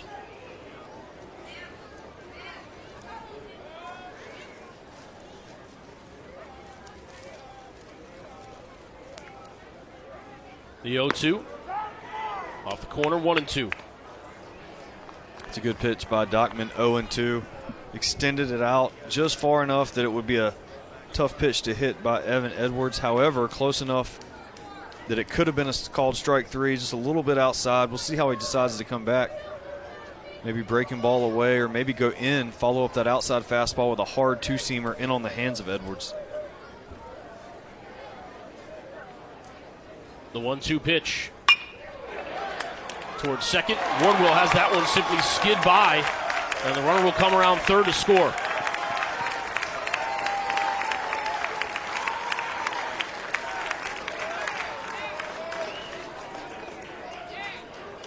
Duke is, I think, really missing Max Miller out at second base. One of the best fielding second basemen in America. Again, day-to-day with a thumb injury. That one just seemed to, I don't even know what. It was like Wardwell's glove had a hole in it. It seemed like he was there in plenty of time. Just missed it. If nothing else, you want to bat it down there and prevent the run from scoring. Freshman having a bit of a tough go of it out at second base today. That was not the pitch that Matt Dockman wanted to make. 1 ball and 2 strikes. Elected to go with the breaking ball, which is fine, but left it way too good when he's that far ahead in the count. I mean, that was dead over the center as it was breaking across the plate, and a great piece of hitting by Evan Edwards. So 9-2 now. With 1 away in the top of the 6th.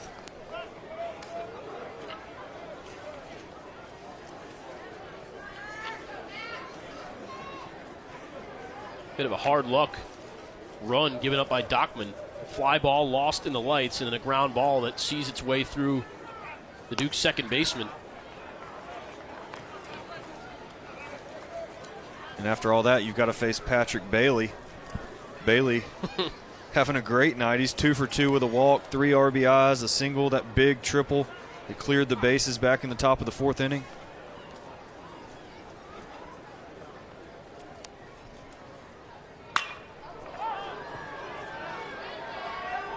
High pop fly that Heron settles underneath. 2 away. And that high fly ball is an example of one that is hit so high that it goes above the lights. So you may lose it for a second, but then you pick it back up above the lights, and you're better able to trace it down to your glove. And that ball we saw Kenny Taylor lose in the lights, the apex got caught right in that glare and just unable to ever see it come above the light to track it down. And good play out in left field. Imagine we'll see a little more communication by the Blue Devils in the outfield. We saw them misplay a ball in right center field Tuesday against East Carolina. Swung on and missed by Tatum. Struck out in the 4th, but reached base in his previous 2 plate appearances. A fielder's choice in the 2nd, came around to score, and then a 2 RBI single in the 3rd. Tough luck earned run given up by Dockman. The first earned run he's allowed in more than a month, and it comes on a couple of plays that probably should not have equaled the run. The 0-1 pitch is in there for a strike.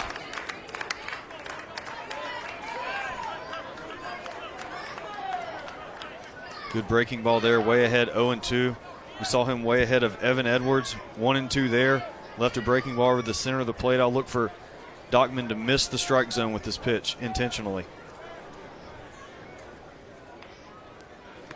He does, but not in a way that Tatum was going to offer.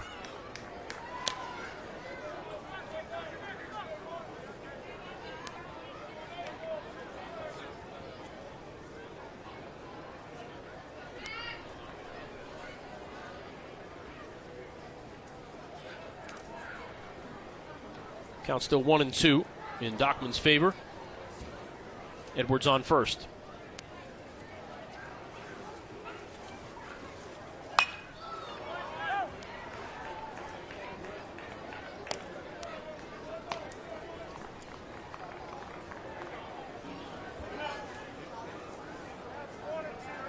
Wolfpack won the series last year. Won the first 2 games of the series. Duke won game 3.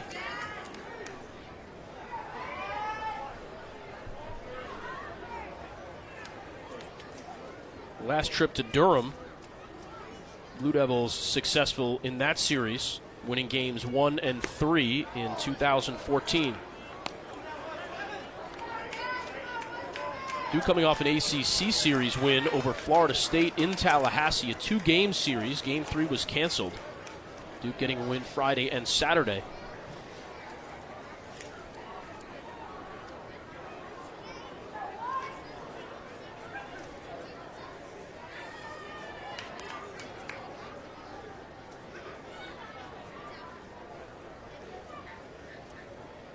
A 2-2 pitch from Dockman.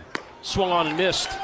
Strikeout number 4 for Matt Dockman, but a hard luck earned run surrendered. NC State up 7 through 5.5 here in Durham.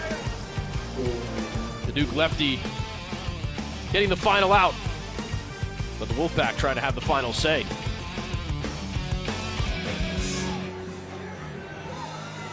Here you see the line on Reed Johnston, 70 pitches even. Looking rather casual in his dismissal of the Duke offense here this evening. Just the 2 runs given up on 3 hits. All 3 hits, oddly enough, have gone for extra bases for Duke. 2 doubles and a triple. Quickly ahead in the count, 0-1 to Cone. Johnston has made a living getting ahead of Duke hitters tonight. Has not walked a batter in 5 innings.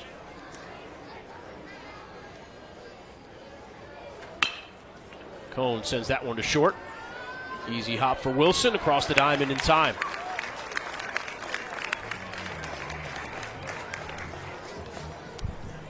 Great job by Will Wilson out at shortstop. He knew he had a speedy runner, and Zach Cone charged that ball immediately off the bat. I mean, just running full speed towards the infield to cut that one off and relayed the throw across the diamond, able to get Zach Cone in time. In steps Joey Loper-Fido, lined out to second in the 4th inning. That was after Zach Cone had led off with a double. It's the play that you mentioned, Ron, that Loper-Fido probably made too much contact. A ground ball actually probably would have served the Blue Devils a little better in that scenario, moving Cone to third with less than 2 away. Just a tough luck line drive right at somebody for the freshman.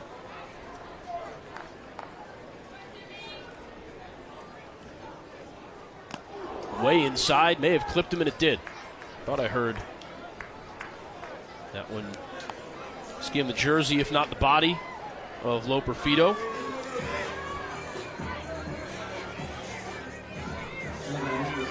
Loper-Fido leads all freshmen in the ACC in batting average and slugging percentage. Adds to the on-base percentage here. With 1 away, Kenny Taylor steps to the plate. Tripled and scored a run in the 2nd. Long battle with Johnston in the 4th inning that eventually led to a strikeout.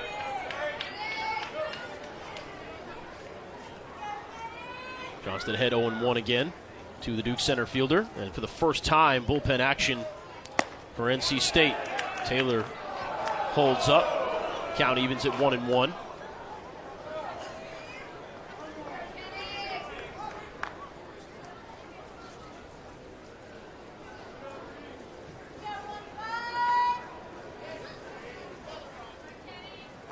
The 1-1 off speed, 1-2, and this is where Taylor fouled off 5 or 6 at least in his last at bat.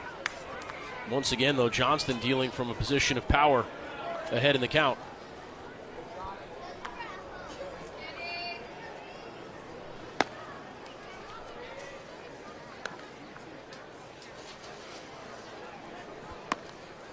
Nolan Clenny warming up for the Wolfpack. Right on the outside corner. Painting the corner was Johnston that time. Strikeout number 3. Second time in a row he's retired Kenny Taylor via the strikeout. And so with 2 away, Griffin Conine comes to the plate. Couple of ground outs for Conine to second base. One of them drove in a run.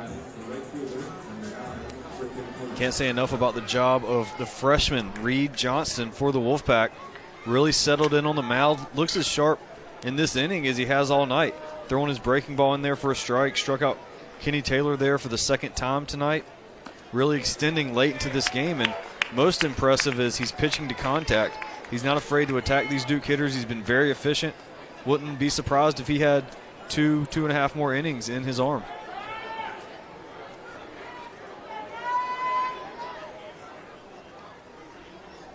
The 0-1 pitch to Conine. Gobbled up on 2 hops. Third ground out to the right side of the infield for the Duke right fielder. And that'll do it for the bottom of the 6th. A 7-run lead for NC State. Deathridge, Jarrett, and Cooper due up. Jarrett, the only batter in the lineup for NC State without a hit on the evening. 5 Wolfpack batters have multiple hits. As Loperfido jogs out to his position at first base. 14 hits on the evening for the Wolfpack. They struck first in the top of the 2nd. Blue Devils answered in the bottom half, but then 3 runs in the 3rd, 4 in the 4th. Helped to create a margin that Duke has yet to make up for NC State here in Game 1. Only one NC State starter without a hit tonight. NC State doing a great job, led by their freshman catcher, Patrick Bailey. 2 for 3 on the night with a walk. There's a look at a fly ball that dropped in front of Kenny Taylor. Perhaps a little bit of bad luck for the Blue Devils. A ground ball that gets under the glove of the Duke second baseman, Wardwell. And coming in to try to settle down this offense, Matt Dockman has done a solid job for the Blue Devils on the pitching mound. And Duke now offensively needs to find something to work themselves back into this game behind the arm of Matt Dockman.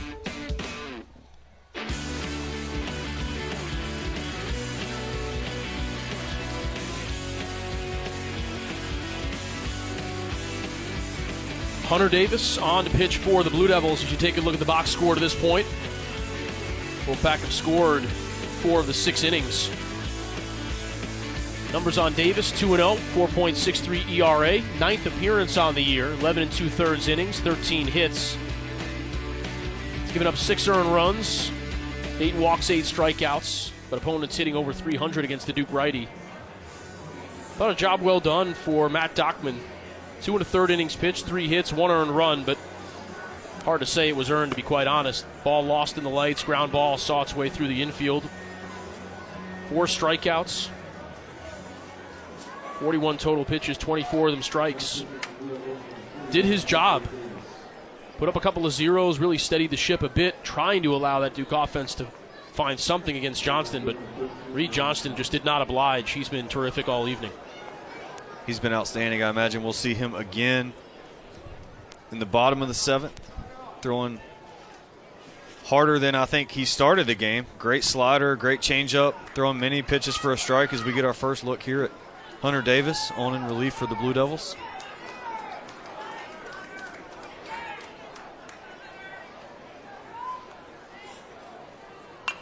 Deathridge, 3 for 3, single, single, single. 319 batting average now. If you look at the numbers on Davis.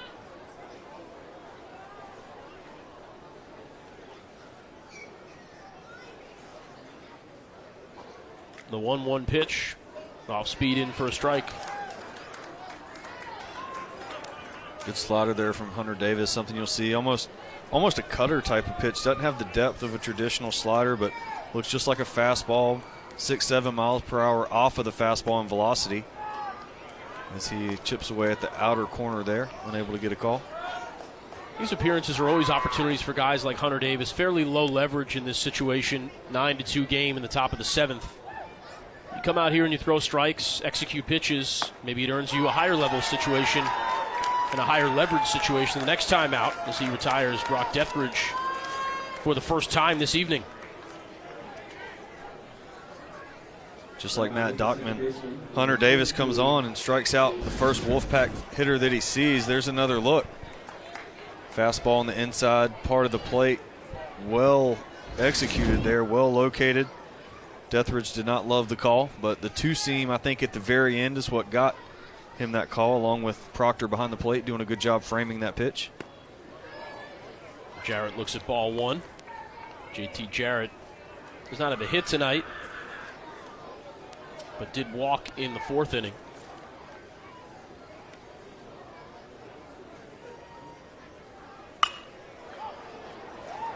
That one lined down the right field line, tailing foul and bouncing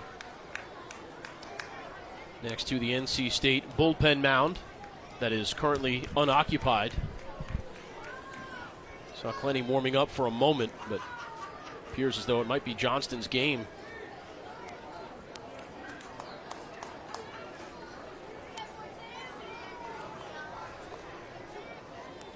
A 1-1 count now to Jarrett.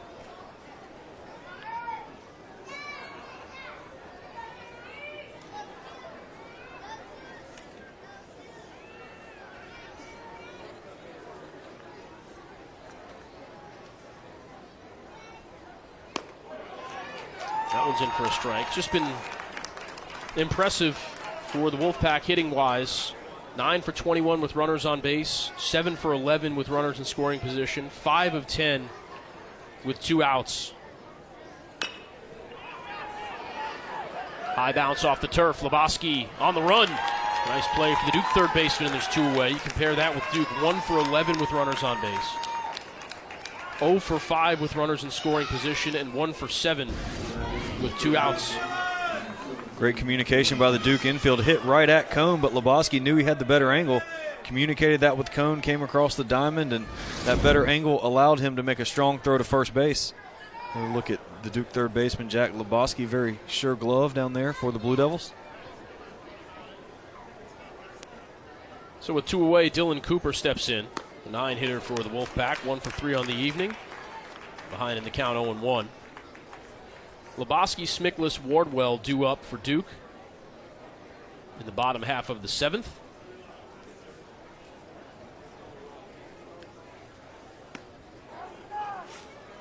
That's Davis's secondary breaking pitch. That one a curveball, lower velocity, a little more depth, as opposed to that cutter slash slider that he uses off of his fastball. Combination of breaking pitches, also showcases a changeup. Doesn't use it often, righty on righty, but likes to feather it out there when he's got a left-handed hitter in the batter's box.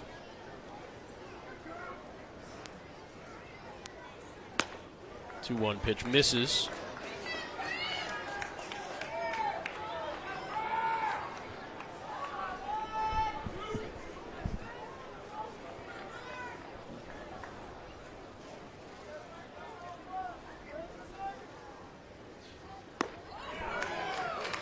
One's in for a strike.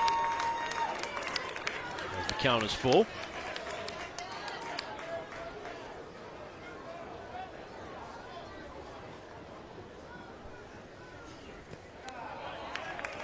Off-speed pitch on a full count. Cooper doesn't bite, and he'll walk down to first.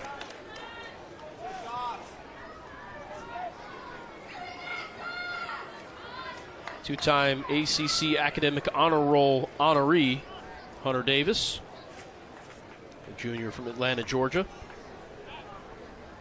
Here is Josh McClain.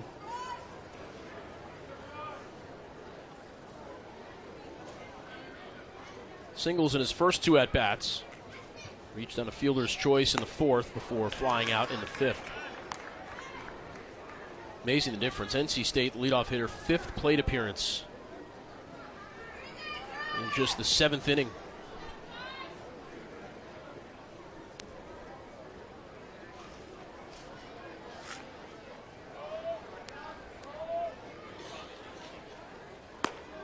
Off-speed pitch. For a strike, 1-1. Hunter Davis unable to throw that off-speed breaking ball in for a strike. 3-2 to Dylan Cooper. Lost him on ball as he stands down at first base. That a great breaking ball. 1 ball, no strikes. Had the confidence to come back with it. Spun it in there for a strike. Now the 1-1, runner goes. Hit and run was on. Lebowski makes the play. It was a fair ball. Very close. McLean is going to reach. No chance for Lebowski to throw him out at first, but the third baseman for the Blue Devils did a good job to keep that from being extra bases for the NC State leadoff hitter. Good discipline by Lebowski. Did a great job gloving that ball, and he knew it. Tough to tell on the angle, but definitely called fair. But hard to make a great grab like that and not want to get up and force one across the diamond and try to make the spectacular play while the cameras are rolling. The big man knew he didn't have a shot and held on to the ball, and that was the right play. Some discussion, I think, as to whether or not to take a look at that play. And if I was reading his lips correctly, Lebowski telling Coach Pollard, I have no idea if that was actually fair or not. Very close. And if Lebowski takes that play for granted, perhaps McLean is standing on second base at least. Maybe another run is in. Instead, first and second with 2 away. Very manageable situation for Davis.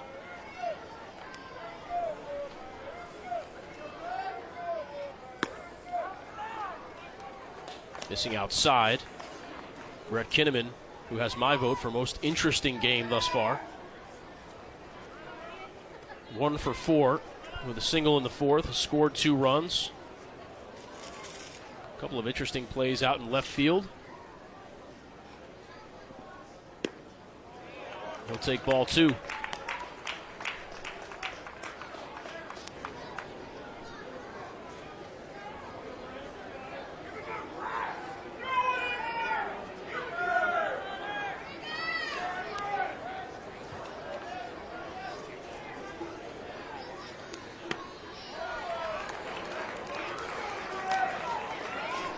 Earlier in this game, we saw Deathridge hit a ground ball to the left side when Zach Cohn was playing exactly where Zach Cohn is playing right now, right behind the second base bag, shaded well to the middle of the field from his position at shortstop. Probably not a green light swinging situation here for Kinnerman, but that left side of the field is wide open. 3-0 pitch, in for a strike.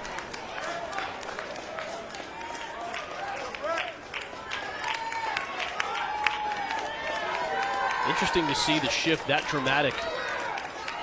The first and second baseman and shortstop, and yet Lebowski not far from his normal position at third. Has to be somewhat close because of the runner at second.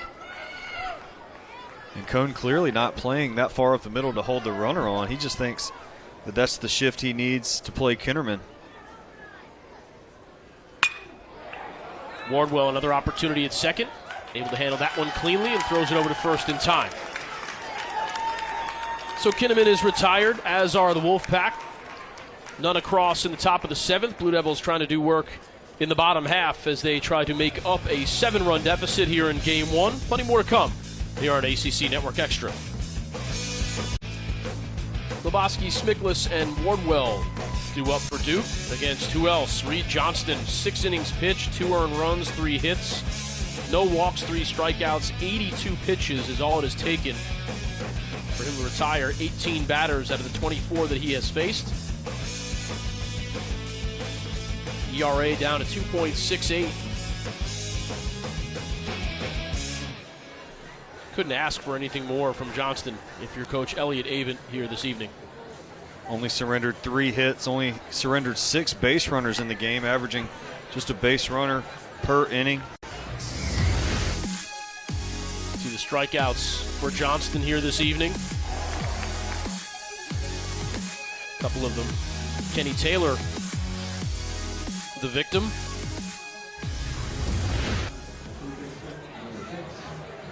Look at the freshman right-hander on the mound for the Wolfpack.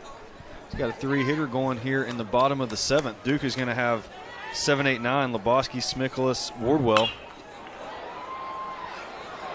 Lebowski sends that one down the right field line, and it is foul by a hair. And that has been the evening in a nutshell for Duke. Johnson, by the way, has not given up more than 2 earned runs in any appearance this year. It's also far and away the longest that he has gone into a game. Hadn't thrown more than 63 pitches all season. That was when he went 4 innings against George Mason. So he has extended himself well beyond anything he has done thus far in his freshman year. Breaking ball to Lebowski, misses, and it's 1-1. For that reason, and maybe that reason alone, Johnston unlikely to finish this game, you would think. Certainly not a lack of effectiveness. Lebowski did not offer at that one. Count is 2-1.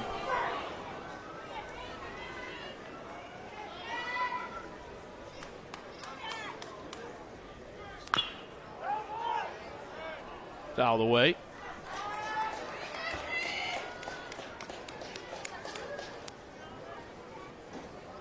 What a spot for the freshman battery tonight for the Wolfpack.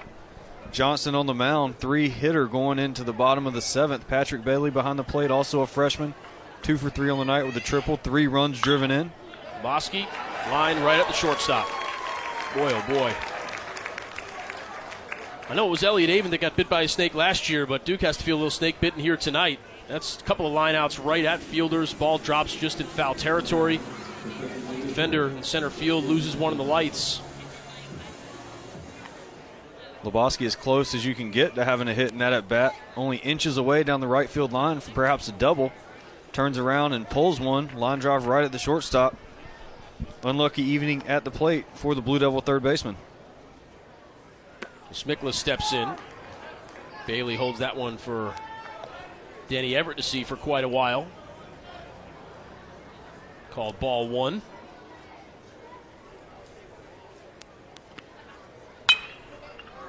Lifted down the left field line. Giving chase Kinnaman. Thought we might have our third interesting outfield play tonight for Kinnaman.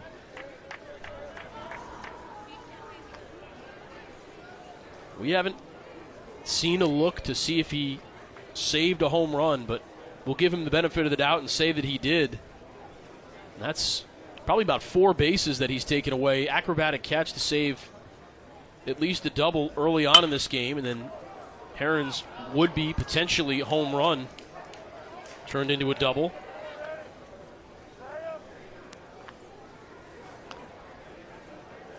Another near fair ball off a Blue Devils bat here in this half inning. That one just foul. Michael Smiklis pulls that one down the first baseline. I would imagine, too, it's difficult on a surface like this for an outfielder because there's no texture difference between the green and the brown turf.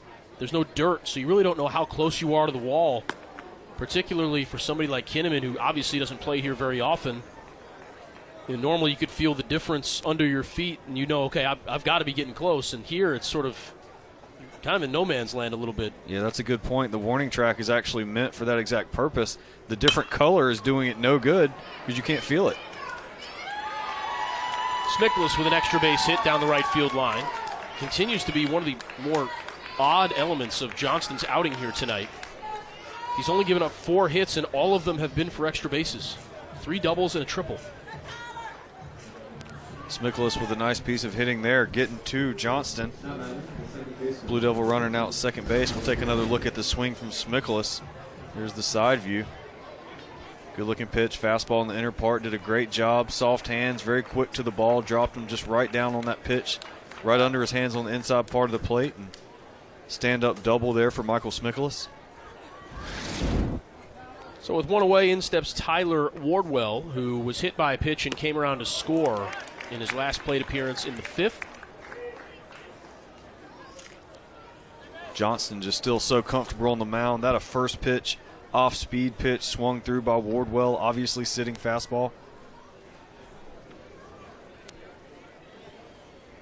The 0-1 swung on and missed again.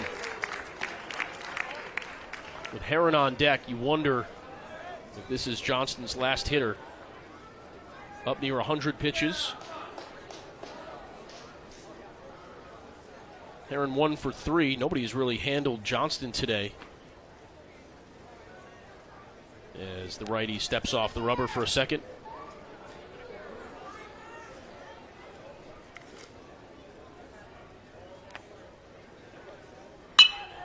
Lifted towards center. A step back and then a number of steps forward for McLean. And there's 2 away. Looking like this bottom of the 7th inning could shape up very similar to the bottom of the 4th inning, where Zach Cohn led off with a double, was eventually stranded out at second base, this time with 1 out. Smickless out at second base, and so far Duke unable to move him around as the Wolfpack will gather at the mound around their starting pitcher, Reed Johnston. Round of applause from Elliott Avent. A smile on the face of Reed Johnston, and why not? What an outing for the freshman. Career high, career best performance. What a stage to do it on the road in the ACC against the top 10 team. Great moment for the young right-hander, and that will be the final batter. Round of applause from the NC State fans here at Jack Coombs Field. Nolan Clenny comes on to replace him, as Herron will step to the plate as Duke turns the lineup over. 9-2, the Wolfpack lead here in the bottom of the 7th. We'll give you the numbers on Clenny when we come back. Here to Game 1, Duke-NC State. Won't even notice it. Baby face. The big man's pitching line right there. 6 2/3 innings pitched, 4 hits, 2 earned runs. Didn't walk a batter, struck out three, through 95 pitches. 68 of them strikes. The freshman shutting down this Duke offense for the most part.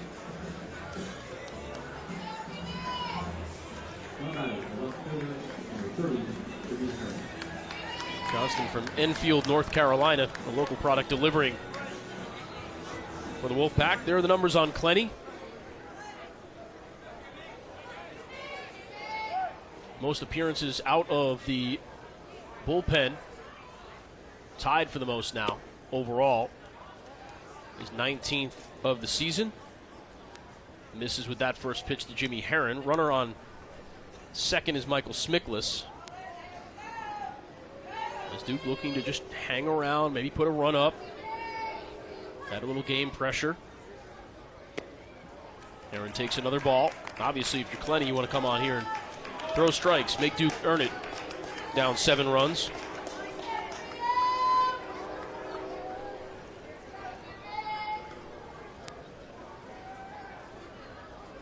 Opposing batters hitting just 186 off of Clenny this year, as Herron thought that was inside, but called a strike. Count is 2-1.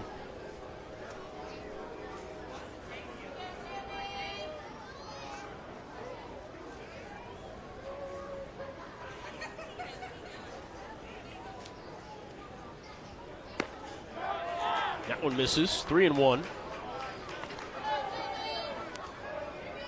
What impressed me the most about the NC State starter, Reed Johnston, only 3 strikeouts on the night. So many young kids want to come into this league and be big-time strikeout pitchers. Well, he pitched to contact. He got a lot of soft contact, only 4 Duke hits, and did a great job getting that early contact. Therefore, his pitch count was relatively low, and because of that, he was able to extend into the bottom of the 7th here for the Wolfpack. Don't have this in front of me. It feels like one of the few times all night that Duke has had more than 1 runner on base at a single time. Smickless on second, Herron on first. 2 outs, Proctor at the plate. Extra base hit, probably scores 2 with Herron's speed at first base. It would be the first time Duke has had 2 runners on at the same time. As Proctor takes a ball.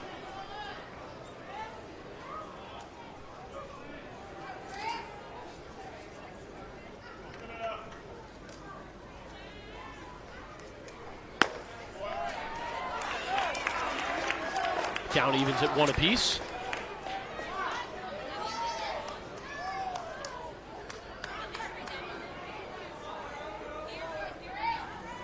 Runners will be off on contact with 2 away.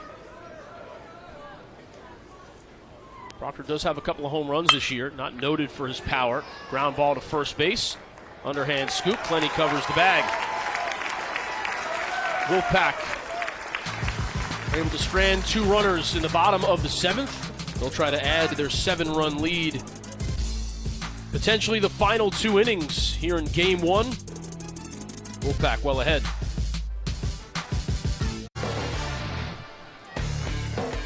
Nine runs on 15 hits for the Wolfpack here in Durham. Will Wilson steps to the plate, has had a very productive evening, 2 for 3. Single, doubled, scored both times he reached base in that fashion. Also drove in a run with a sacrifice fly in the 4th. Hunter Davis back out to the mound for Duke, ahead in the count 0-1. Duke behind in the game 9-2.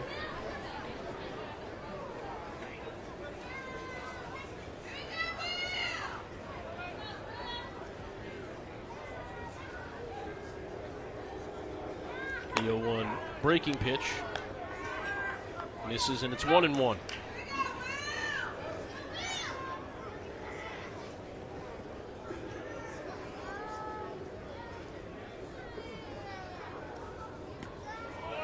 Looking ahead to tomorrow's game 2, Brian Brown set to go for NC State. He's been terrific this year. It'll be his 10th start. His ERA 1.09. 5-0 on the season. 53 strikeouts and 57 2/3 innings pitched. Only giving up 7 earned runs. Mitch Stallings for Duke will counter him. 3-2 with a 4.71 ERA, 59 strikeouts in 49 2/3 innings pitched. Some pretty good firepower for both lefties. Brown, a midseason All-American, according to D1 Baseball and Perfect Game, 1 of 2 that NC State has. Greg Kinnaman was also named a midseason All-American. Fly ball is caught by Griffin Conine for an out. NC State, one of just 6 teams in the nation to have 2 players make the perfect game list, and the only program from the ACC to do so. According to D1 Baseball, only NC State and Florida have 2 players on the list.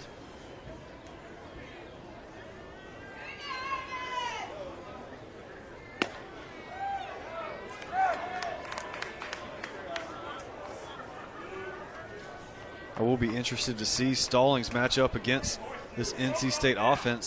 Stallings, a left-hander, not overpowering stuff, but does a great job mixing up his pitches and can throw a lot of pitches for a strike. NC State shown tonight, they like to sit on the fastball, and if you can't throw 2 or 3 pitches for a strike, then they're going to be patient, wait for that pitch, and they've driven it all over the park tonight. 15 hits. That one's in for a strike. It's 1-2.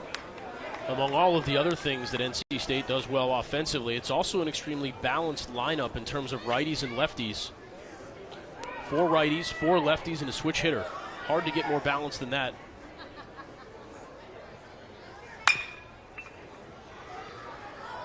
Cone. Over to first in time to retire Edwards. There's 2 away here in the top of the 8th. Hunter Davis looking to put up the first 1-2-3 inning for this Duke defense tonight, and we're in the top of the 8th inning. NC State, even when they haven't scored, have brought at least 4 hitters to the plate. I think it gets back to a little bit of what I was talking about earlier in the game. There's just no area of the lineup to attack. No easy outs, nobody where you can sort of exhale as a pitcher. I'd imagine just that mental grind, even as much as the physical one, can wear on you. Most lineups, you think, get to that 8, 9 spot, got a pretty good chance to get the guy out. NC State, those guys are rolling up there with 289 batting averages. Yeah, usually you get down to the bottom of the lineup, and starting pitcher in the ACC on the weekend, you feel like you can beat them with fastballs. You don't have to get too cute with it.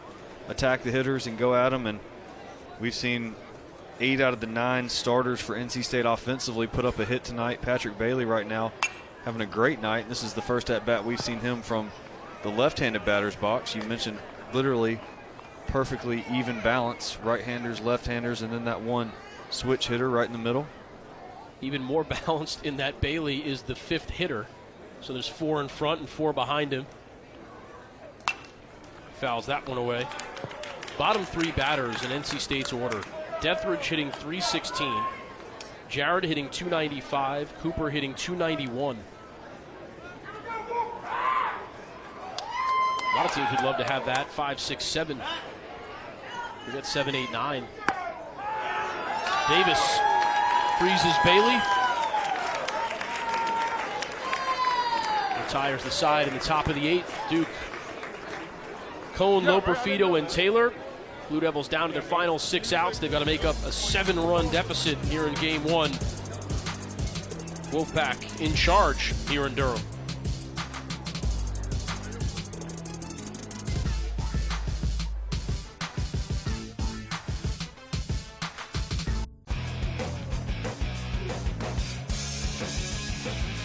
Nine to the score in the bottom of the 8th.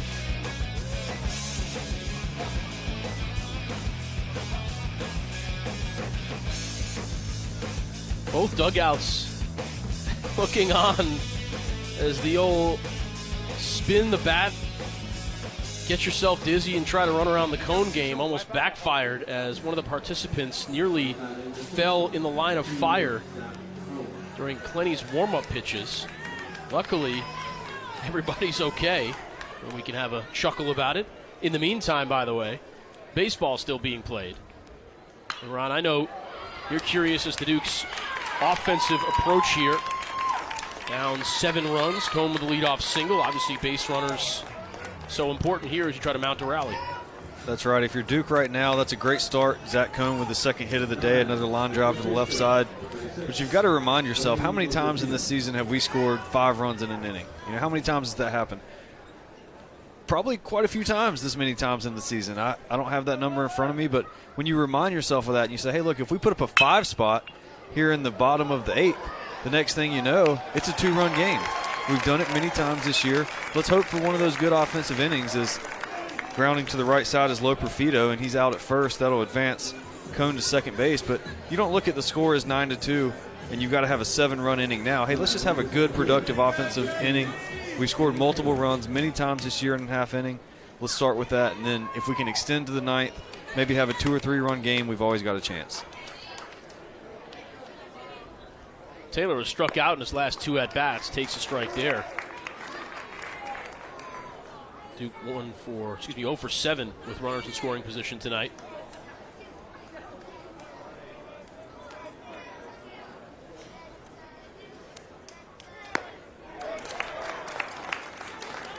Quickly 0-2.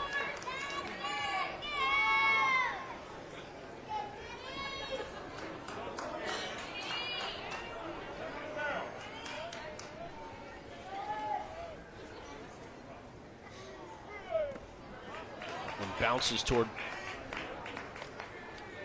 Taylor.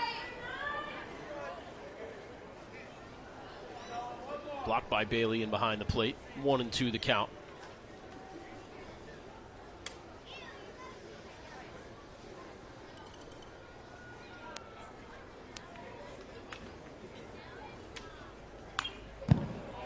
Wolfpack doing almost all of their damage in innings 2 through 4.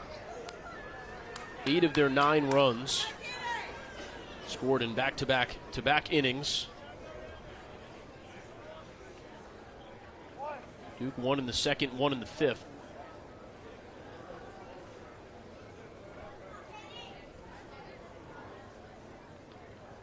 The 1-2 pitch, well outside. Pretty good speed on the base paths. So a hit likely means run number 3.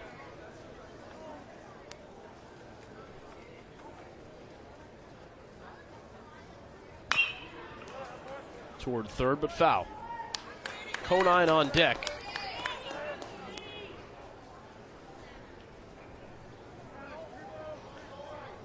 Kenny Taylor with that triple in the bottom of the 2nd inning. Came around to score. Conine picked up 1 of 2 RBIs in this game at that time. Since then, Kenny Taylor 0 for 2, a strikeout swinging, a strikeout looking. Finds himself in an even count right now to Nolan Clenny. Just getting a piece. Bailey a little bit upset with himself that he wasn't able to close the glove on it.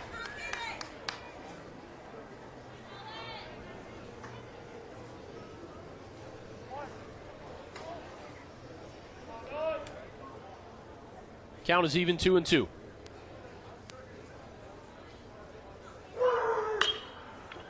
Lifted towards second, drifting back. Jarrett. And there's 2 away. NC State saw something in Kenny Taylor's swing early in the game when he hit that triple I just alluded to down the right field line. Got his hands extended. Since that at bat, NC State has really been pounding him in. Hard fastballs on the inside part of the plate, challenging Kenny Taylor to turn on one. He's been unable to do so. There we see a good fastball in the inner part. Kenny Taylor takes it off the handle and hits a weak pop fly out to second base. Conine would love to turn on one here. Goes the other way.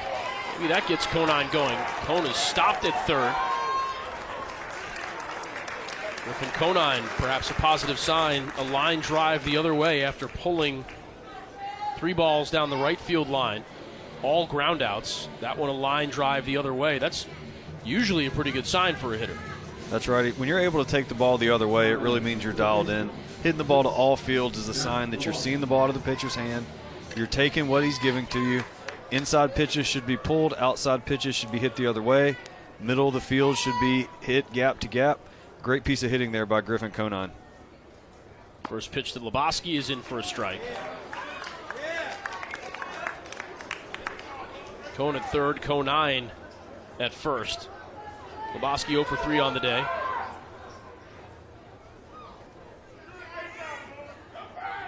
The 0-1 is in for a strike, and it's 0-2.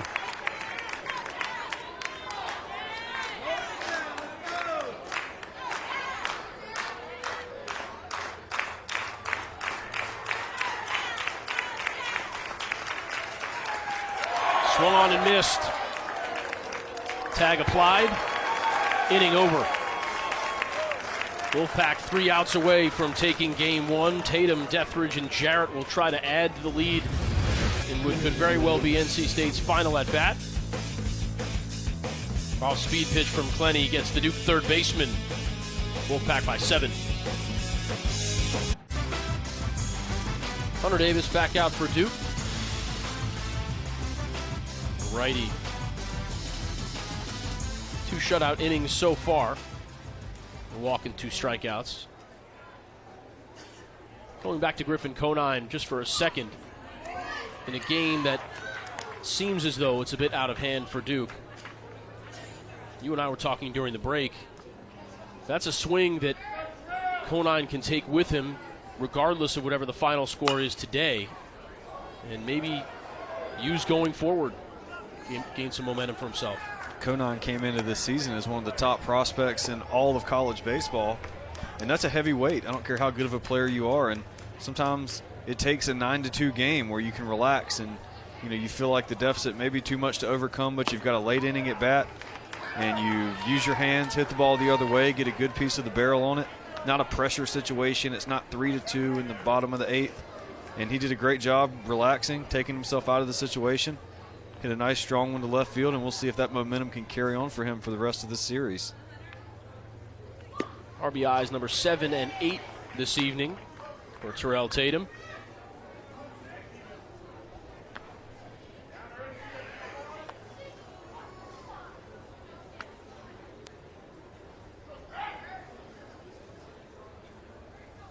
A 2-2 pitch from Davis.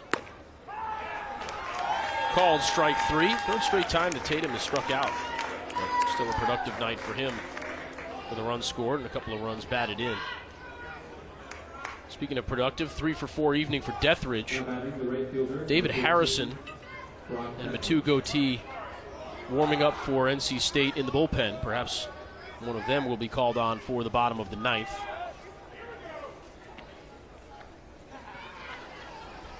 Clenny's thrown 22 pitches. So maybe an ideal time to get him out, keep him available for tomorrow and perhaps Sunday as well.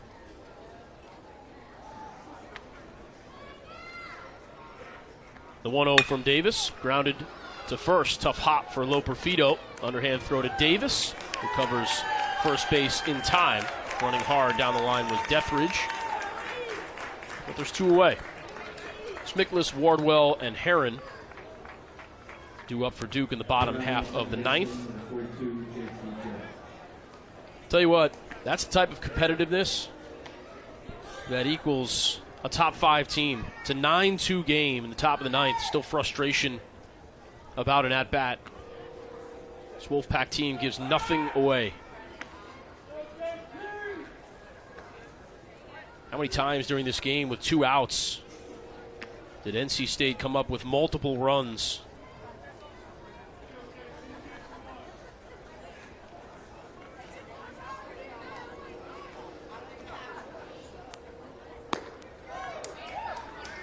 Pitch to JT Jarrett is in for a strike. A couple of ground outs, a walk, and a strikeout. Jarrett hoping for a hit here. That'll mean that every NC State batter will have registered a hit this evening as a ball from the bullpen rolls toward the batter's box.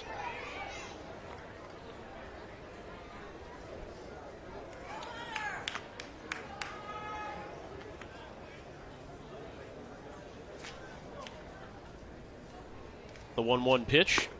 Breaking ball in for a strike. I think the bullpen's been pretty good for the Blue Devils. That's a point of positivity for them here tonight. Dockman and Davis coming in, doing a nice job. As the 1-2 is fouled away. Yeah, the Duke bullpen, the shining light tonight for the Blue Devils pitching and defense. Blue Devils committed 1 error on the night. Did have a couple of plays that could have been scored either way, I feel like. The one ball that got lost in the lights out in center field for Kenny Taylor. But overall, sure, a mediocre at best defensive performance if you were to ask Chris Pollard his opinion. But the bullpen has come in and shut him down. That 1 run in the top of the 6th inning.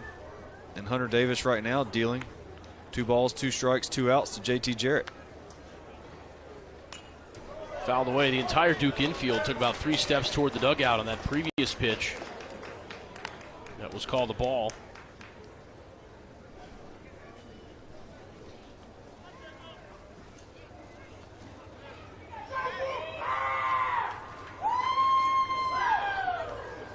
After the series with Duke, NC State continues its tour of North Carolina schools. That one is sent towards short. East Carolina next, then Chapel Hill after that. For now, the Pack heads to the bottom of the ninth with a 7-run lead. There you see the 3 for Duke that'll try to mount the rally. Wolfpack looking to take game 1 of the 3-game set here on the road in Durham.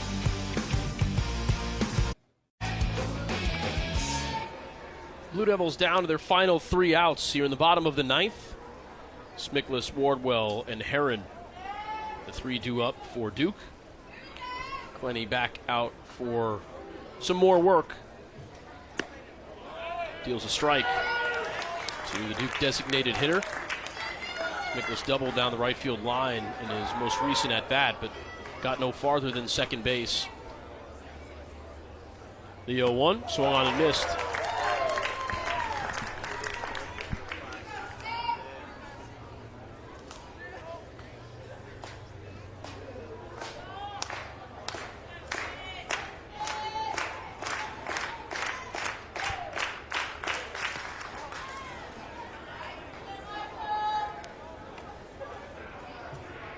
Your final thoughts here in game 1, Ron. Obviously, that second, third, and fourth inning, NC State able to get to Lasky. And then Johnston was just fantastic, really, the entire game. Johnston was great, and this NC State offense has been great. We came in looking at all the power numbers, and early in this game, they showed how patient they could be, driving Lasky right out of this game. Very balanced approach, a lot of hard-hit line drives, hitting gap to gap, not dropping the shoulder and looking for the long ball necessarily. But it came over time. Eventually we saw Patrick Bailey with the bases clearing triple. And NC State's looked good really in all aspects of the game. They do have 1 area tonight, but defense has been good, pitching has been good, and offensively, 15 hits, 9 runs. You can't imagine a much better start to a top 10 AC series than that offensively. Lenny just missing with that 2-2 pitch as Smickless tries to work a leadoff walk.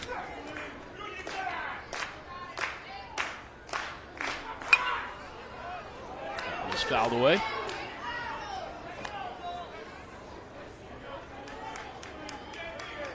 You mentioned Mitch Stallings, the starter for the Blue Devils, or I should say probable starter for the Blue Devils tomorrow. The southpaw, he's certainly taken notice of this NC State offense from the Duke bench tonight. Off the corner, Plenty thought he had that one as well. Instead, Smickless trots down to first.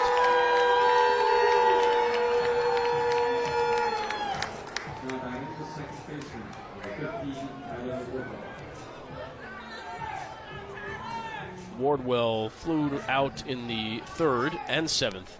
Was hit by a pitch in the fifth. Came around to score Duke's second run of the evening.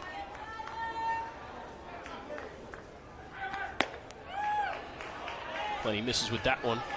Over 30 pitches now for Plenty.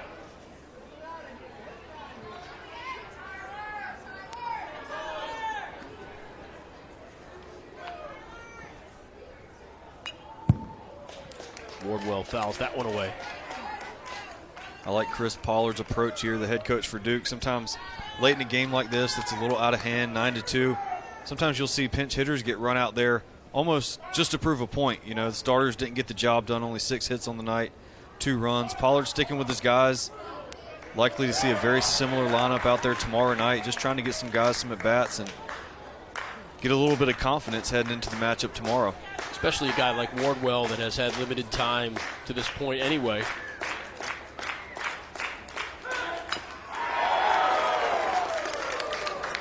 He stays alive with that defensive swing.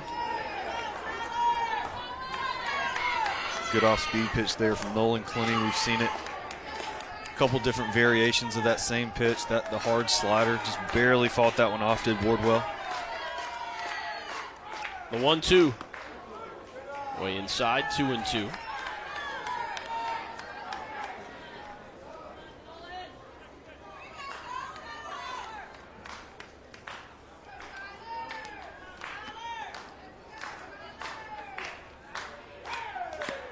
Swung on and missed. Second strikeout of the evening for Plenty, and there's one away here in the bottom of the ninth.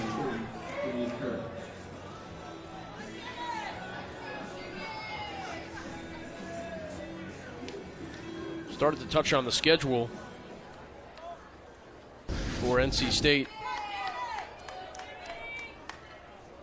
Great off-speed stuff there. Yeah, played North Carolina on Tuesday, then 3 against Duke, then East Carolina, then 3 against North Carolina, then 1 against Campbell. 9 straight games against in-state opponents.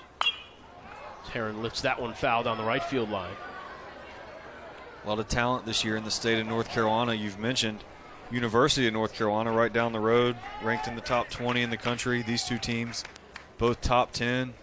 Duke's midweek matchup against East Carolina. Pirates number 11 in the country, and interesting statistic.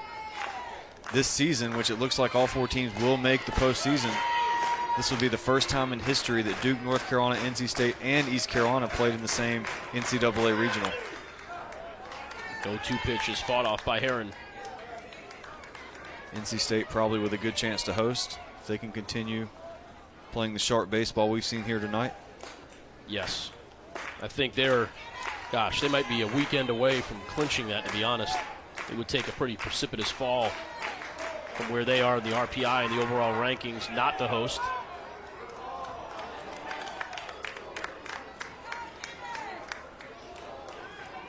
Got to figure if they win the series this weekend and next weekend against North Carolina, they would be pretty much a lock, barring some kind of disaster. Their midweek game this week with North Carolina is any indication. They handled the Tar Heels pretty easily. Heron swings through that pitch. Plenty has the Wolfpack an out away from taking the series opener.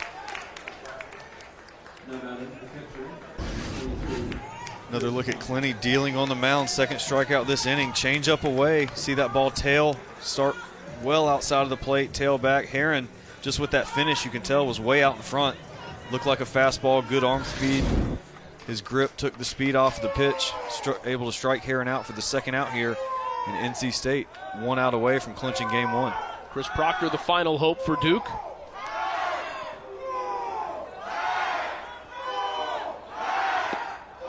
Blue Devils 2 for 19 with runners on base. 105. Wolfpack, by contrast, 10 for 23. It shocks me they've had 19 opportunities with runners on base because it just feels like they haven't been able to manufacture base runners all night. It's been a lot of what we've seen this inning. Duke's actually gotten the leadoff runner on a number of times, but they have, wherever they got during that at-bat is where they stayed. Leadoff double, stay at second. Leadoff walk, stay at first. And Johnston was so effective pitching in the zone, they didn't even have a chance to work up steals or try to force runs across. And now down to the final strike.